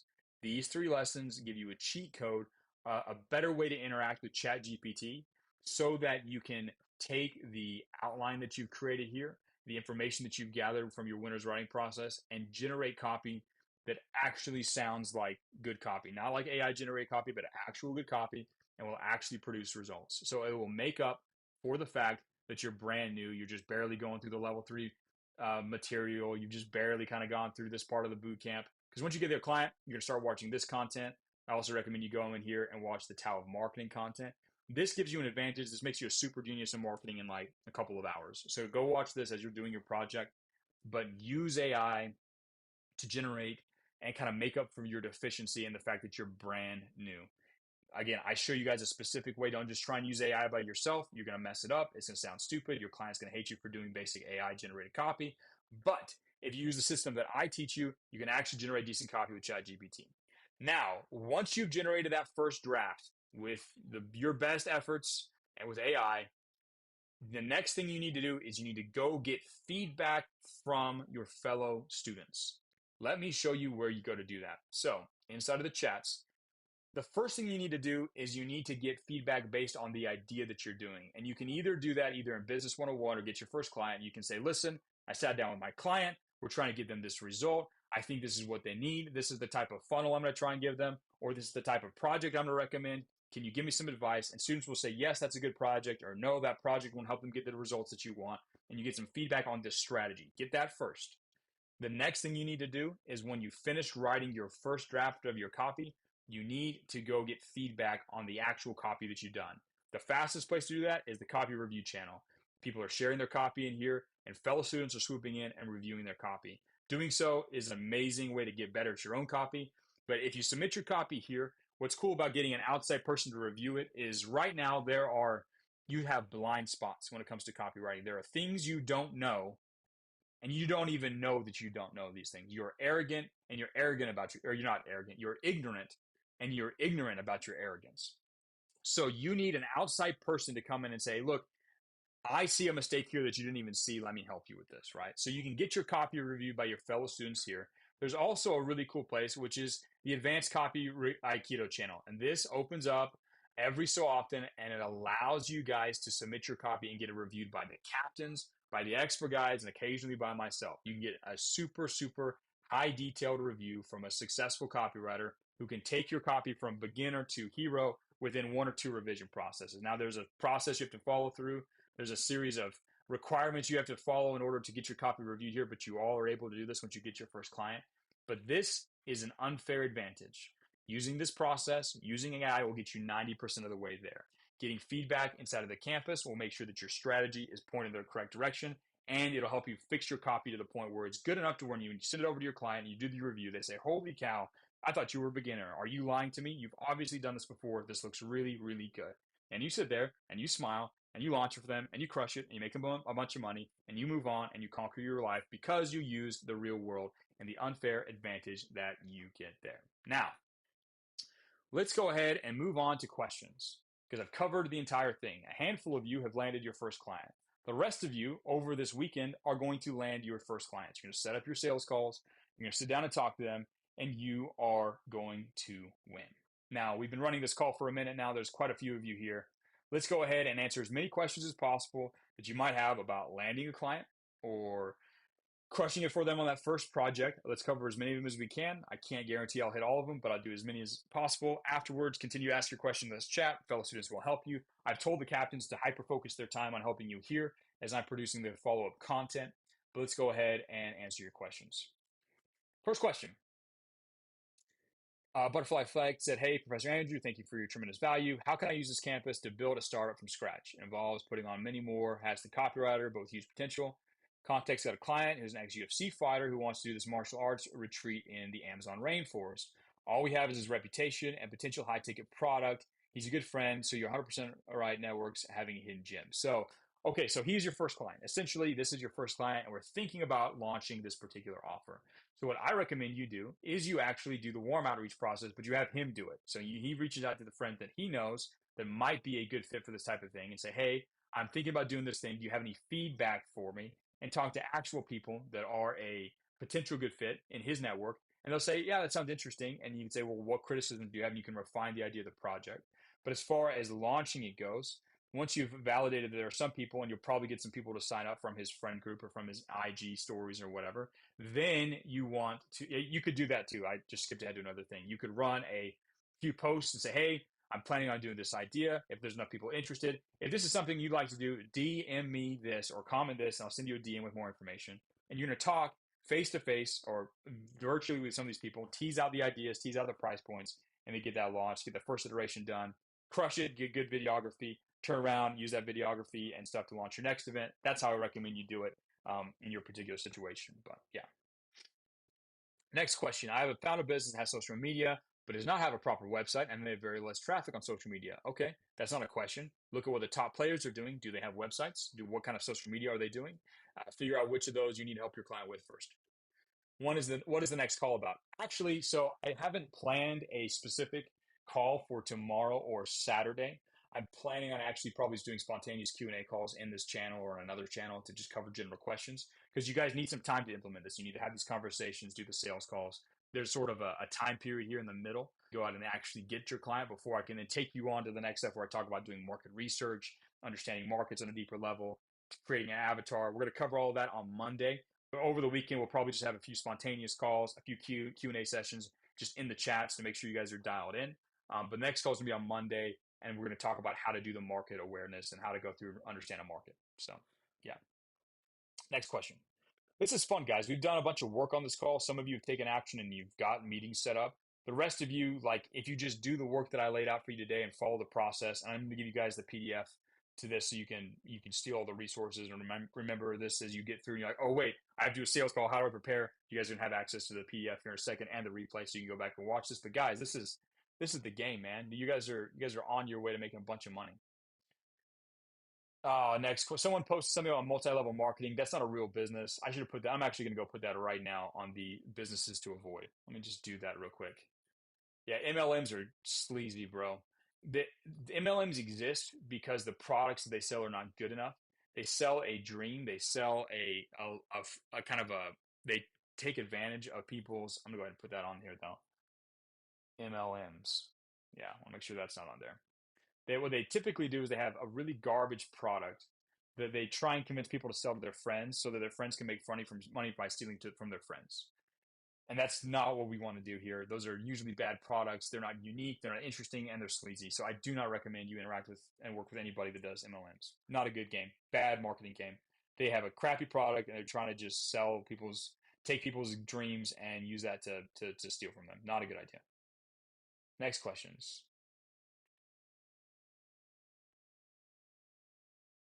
Someone said their client is, oh, here's one. So he said, my warm outreach client I've acquired for Instagram, Facebook, and ad website is taking a long time to send photos over.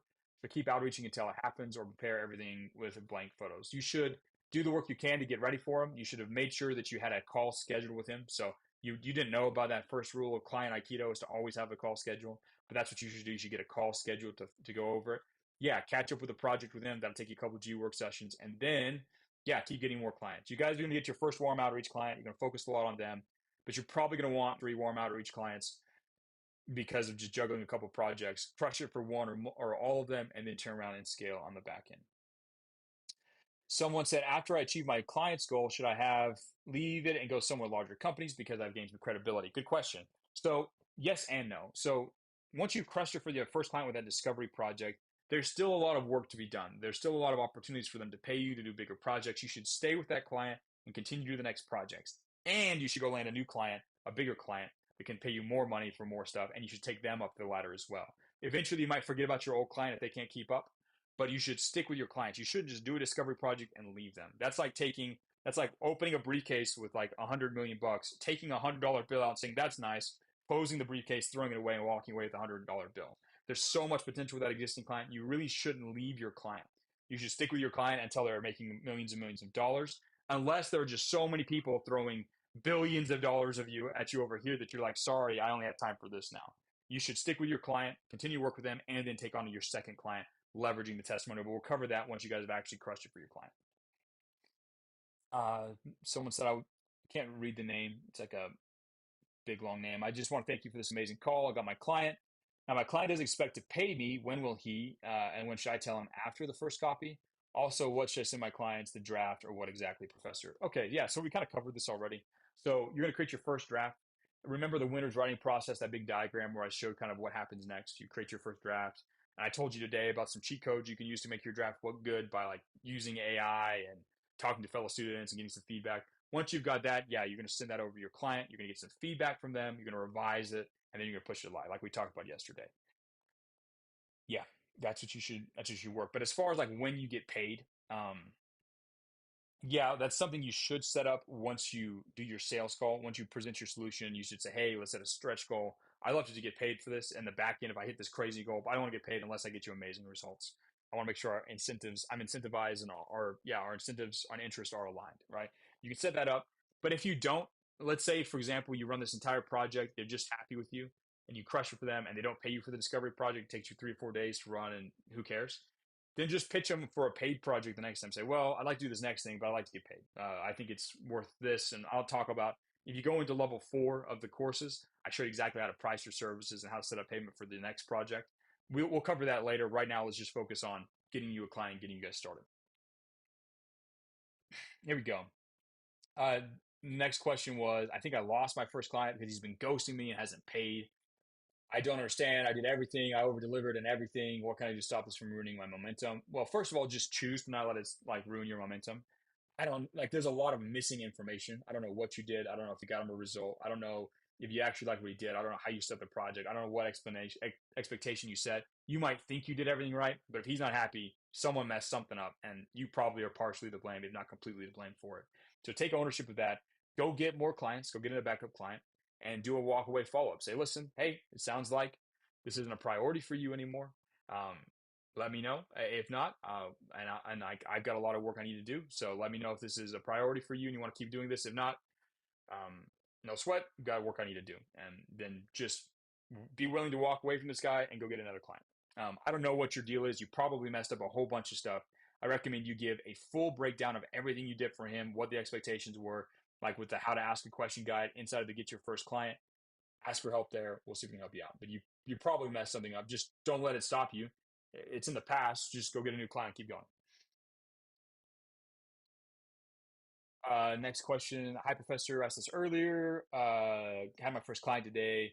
So thank you for sharing your wealth of knowledge. Along with G's, blah, blah, blah. Cool. Everyone's happy. My client has a strong IG audience when it comes to modeling and helping his current clients, but he has faked his following and lacks attention. Okay, so he doesn't have a good Instagram. Okay, he doesn't have a good Instagram. He has a good separate modeling business page. Oh, he faked a different page. Personal modeling page is primary funnel, a business modeling page. I want to advise him, build up a backup account. Personal page, I believe I can still offer him value, but I think the right move is to create a backup personal page. There's many other problems other that I can fix, but I'll tackle the main problem. How do I approach this? I'm confused which page is fake and which page is not fake, or what you're trying to do. I'm sorry, I can't help you. The question was confusing. So uh, please give me some more context. Let me know which page is fake, which page you're trying to build up, why he needs a backup one. It's unclear based on your message. There's missing information. Andrew, how do I go about asking for my first payment once I've landed my client sales? Again, I've told you how to set the expectation. If you need to rewatch that, go catch the replay. But as far as actually collecting the payment, there's a million different ways: Venmo, actual cash, literal check. I like Wise is a really good platform. There's a million different ways to collect payment. However, they think is best. PayPal. PayPal's got some issues to it, but it doesn't really matter. Like if they just find out how they can pay you and figure it out. Collecting money is easy. A little bit different in different countries. It's all good. Someone said, would using my current knowledge in the business field benefit reaching out to others in the same field? I do not care about reaching out. You should not be deliberately reaching out to any particular niche. In the business field, that's a wide, ambiguous thing. I don't care about your previous knowledge really right now. Use your warm outreach method. Tap your network first. Everything else is a waste of time. I legitimately, the game is rigged in your favor if you do the warm outreach method. If you do it the other way, it's rigged against you. Don't play games that are rigged against you. Only play games that are rigged in your favor. I don't care about your previous experience or what you think you have. Knowledge in the business field, that's super vague. I don't know what that means. I do not recommend you directly reach out to people until you have exhausted warm outreach and crush it for one of your clients. Raval says, what to do if they have an amazing marketing team already? Don't care. If you reach out and they have a conversation with you and they let you come up with some ideas, you create it, they send it over to their marketing team and it works, you can still get a testimonial. Find a way to win. Next question. Hey, G's and Professor Andrew, should I get a barbershop as first client because barbershops don't have a lot of money in business? And the only thing I can do for them is Instagram ads and running their Instagram profile. So you have created, there's a bunch of assumptions in your statement here. Most of them are wrong. Yes, getting a barber for your first client is a good starter client. If someone is willing to work with you, you should say yes. You're going to have 3 or 4 probably clients you start working with from warm outreach. You can help a barber client. And again, getting paid here is not the most important thing. But barber clients, there's a lot of things they can do with marketing. If you go to the local marketing guide, that link, the Google Doc that I sent, that's at the end. I'm going to go ahead. I'm going to just share that again real quick with everybody. I'm going to spam the chat with it, which is what I do with the resources I give you. I'm going to link to your thing here, post that in there. If you look at this guide, there are a bajillion different ways that you can help local businesses. As a barber, there's a lot you can do to help them besides what you think you can do to help them. I recommend you review that guide, work with them, help them get new people, leverage that testimonial to get bigger, better clients. You might not stick with barbers for the rest of your life, but it's a good first project. Next question. Dennis said, how do I find a good enough plan for step 14 through 17 of the process map? I seem to get bad ideas. Do I test and reiterate or do I analyze? I gave you the answer in the call today. You do top players, you compare and contrast that with your current business, and then you ask for feedback from your fellow students on the strategy that you've suggested. They will say, yes, no, this is good because of this is good because of that, or this is a great strategy. They'll give you a good idea. Again, use the top player analysis thing. If you're just coming up with something out of thin air, yeah, the chances are it's gonna be stupid, right? Sorry, you don't have enough experience to come up with good ideas out of thin air yet. Eventually you will. But for now, you need to very closely look at top players and model what they're doing to get the same business outcome that they're getting for their business. You take that system and that strategy and you apply it directly to your current client. Ask for help from your fellow students. That's the answer. That's the key to this whole thing. You're in the real world not to be able to do this for yourself, but to be able to work together with other people who can help you. Use the chats, ask for help, get feedback on it. That's how you pick a good strategy.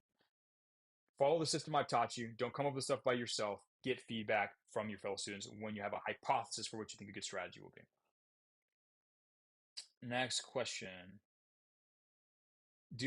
How to do a sales call live. I don't know what you're asking. Spin questions are more than enough. I've done a bunch of sales call breakdowns. You can look at the general resources to see that. Anyways, how to analyze any business. There's a million examples. So yesterday I did one. I showed you guys how to do it. There's a few other trainings inside of the campus that will give you even more guidance. I'm going to go ahead and reply to you with your deal with, I'm going to go ahead and get a lesson where I show you another kind of guide to analyze any business and figure out what they need. I talked about how to do top player analysis and compare it to your client bill. That's the best way. If you go up into the power up call, I'll show you. Let me just show you guys.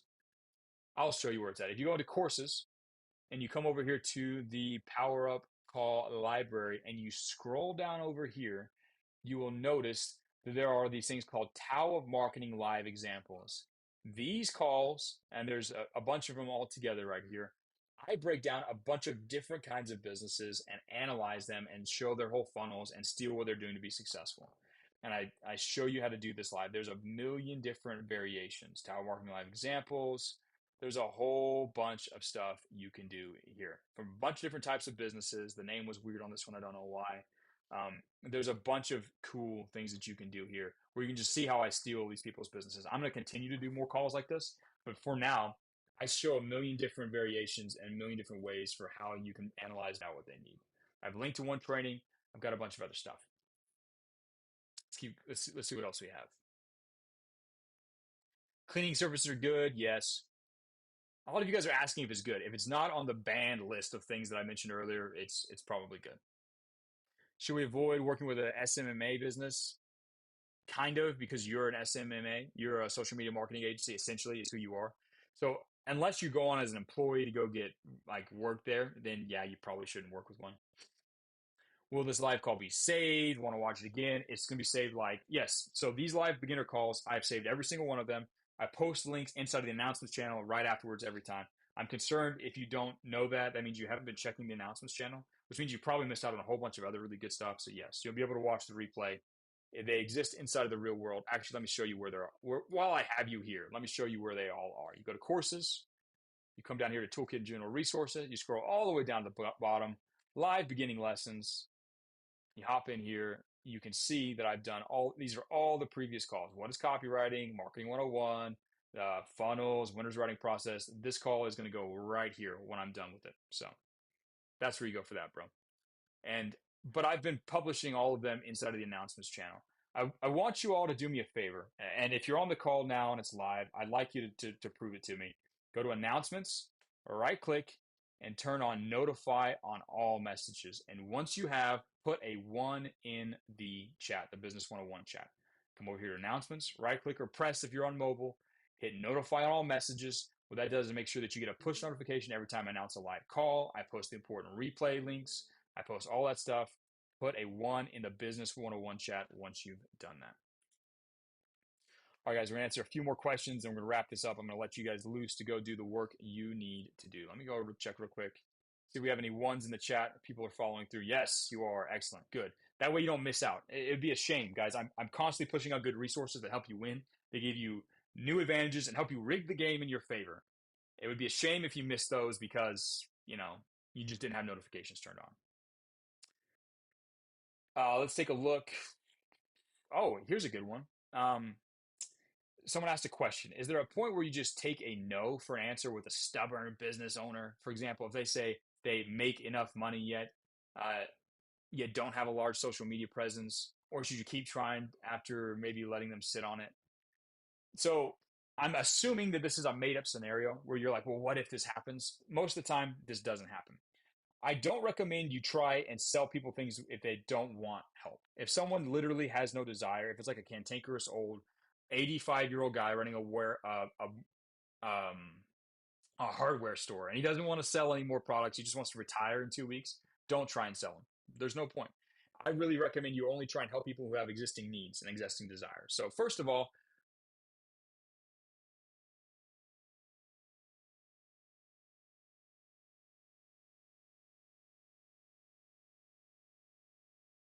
don't sell things to people that you don't think will actually help them get their needs. That's ethics rule number 1 about being a good salesman. Number 2, if you're trying to argue somebody into deciding to believe in you, it means that they probably want to grow their business. They just don't believe that you have a smart idea. They think that your idea that you're presenting to them is stupid, or they think that you are not capable of providing the results that you're offering, or they don't actually like their cost. They perceive a high cost in time, effort, and sacrifice based on what you're recommending, and they don't want to do that. That's one of the other bonuses of doing the discovery project is it allows you to kind of decrease the cost threshold so that here I'm going to show you what I'm talking about here, because describing this is nice, but actually showing you is better. Let me show you this real quick.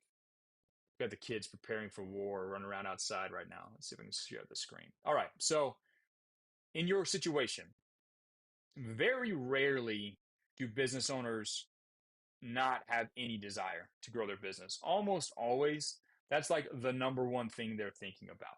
Pretty much all the time, their desires can be floating around, at least there, right? Most people are in that situation. Now, their belief in your idea, unless you show up and it makes a lot of sense and you're showing a lot of top players doing it and it logically makes sense, their belief is going to be down here. If you pitch them a project idea that's stupid, that obviously will not work because you didn't actually go into the real world and get some feedback, they're going to think this guy's retarded. I'm not going to work with him. The idea is dumb, right? You're not going to pass the threshold. Okay. Let's assume you actually suggest a decent idea. If it's a person that you don't really super know and you say some stuff and you act like a fool and you're not respectful and you ask stupid questions, they're not going to believe you. Now you kind of have some benefit here because you're from their network, like they know you or know of you. So there's going to be some existing trust, but you're still going to have to boost this up. But if you completely ruin their trust by being self-centered, like super needy, or show that you're not a professional or whatever, you're a floppy-haired punk, their trust in you is going to drop. If their levels are lower than the cost threshold, And you're thinking, oh, well, Andrew, this is a free project. There is no cost threshold.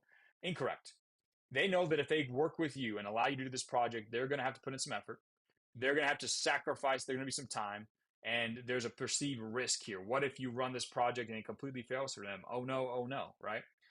If your levels are beneath their perceived thresholds for cost, they won't take action. So in your case, stubborn business owner who doesn't believe in you, arguing with him, just basically shouting at him louder, is not going to increase his belief and it's not going to increase his trust. It's pointless, right? You need to go back and ask him, so, okay, well, you don't want to grow your business. I find that hard to imagine. I mean, I imagine if you were to wave your a magic wand, you would believe that, like, you could grow your business, you probably would. Tell me, does the idea make sense? Is the issue with the idea? Do you not believe that the plan that I put together would work? Do you think it's not going to work? Why don't you think it's going to work? Then maybe you can adjust this lever by showing them some better results or helping them understand that maybe there's a simple misunderstanding.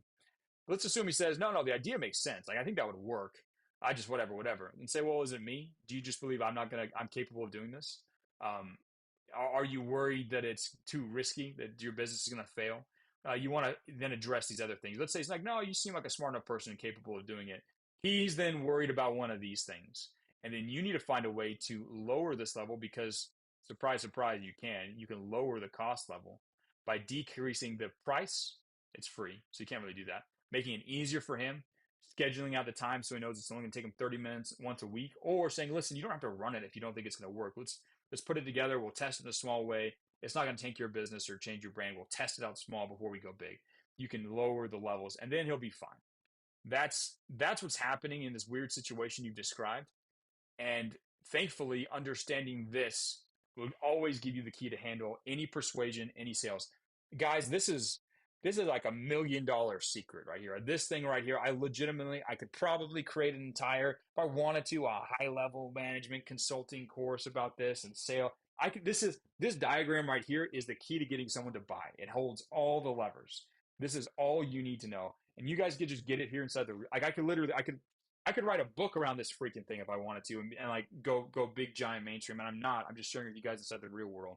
But this not only shows you how to write good copy, it also shows you how to understand sales and persuasion. So take that and run with it, guys. That's a useful piece of information.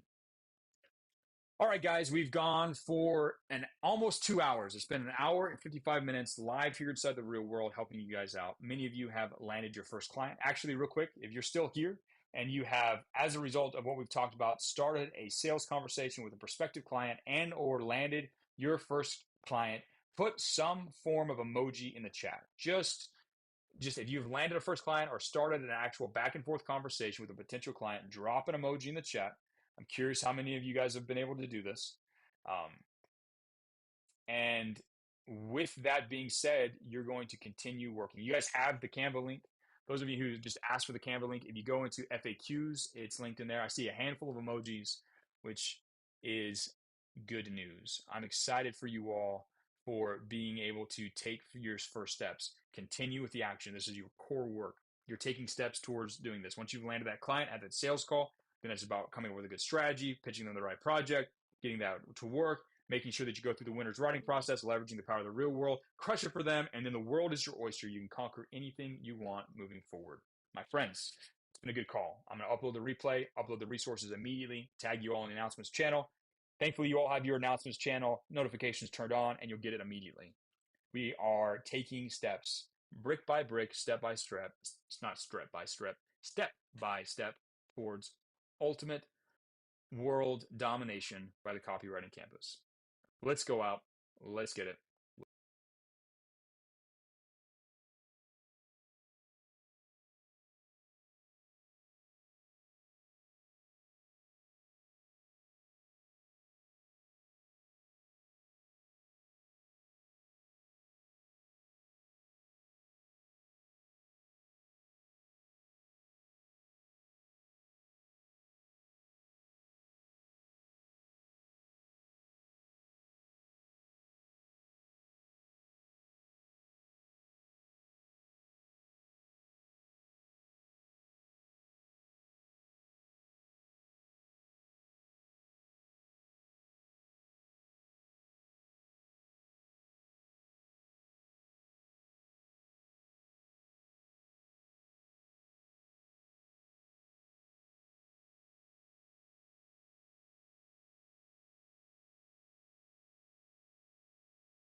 you.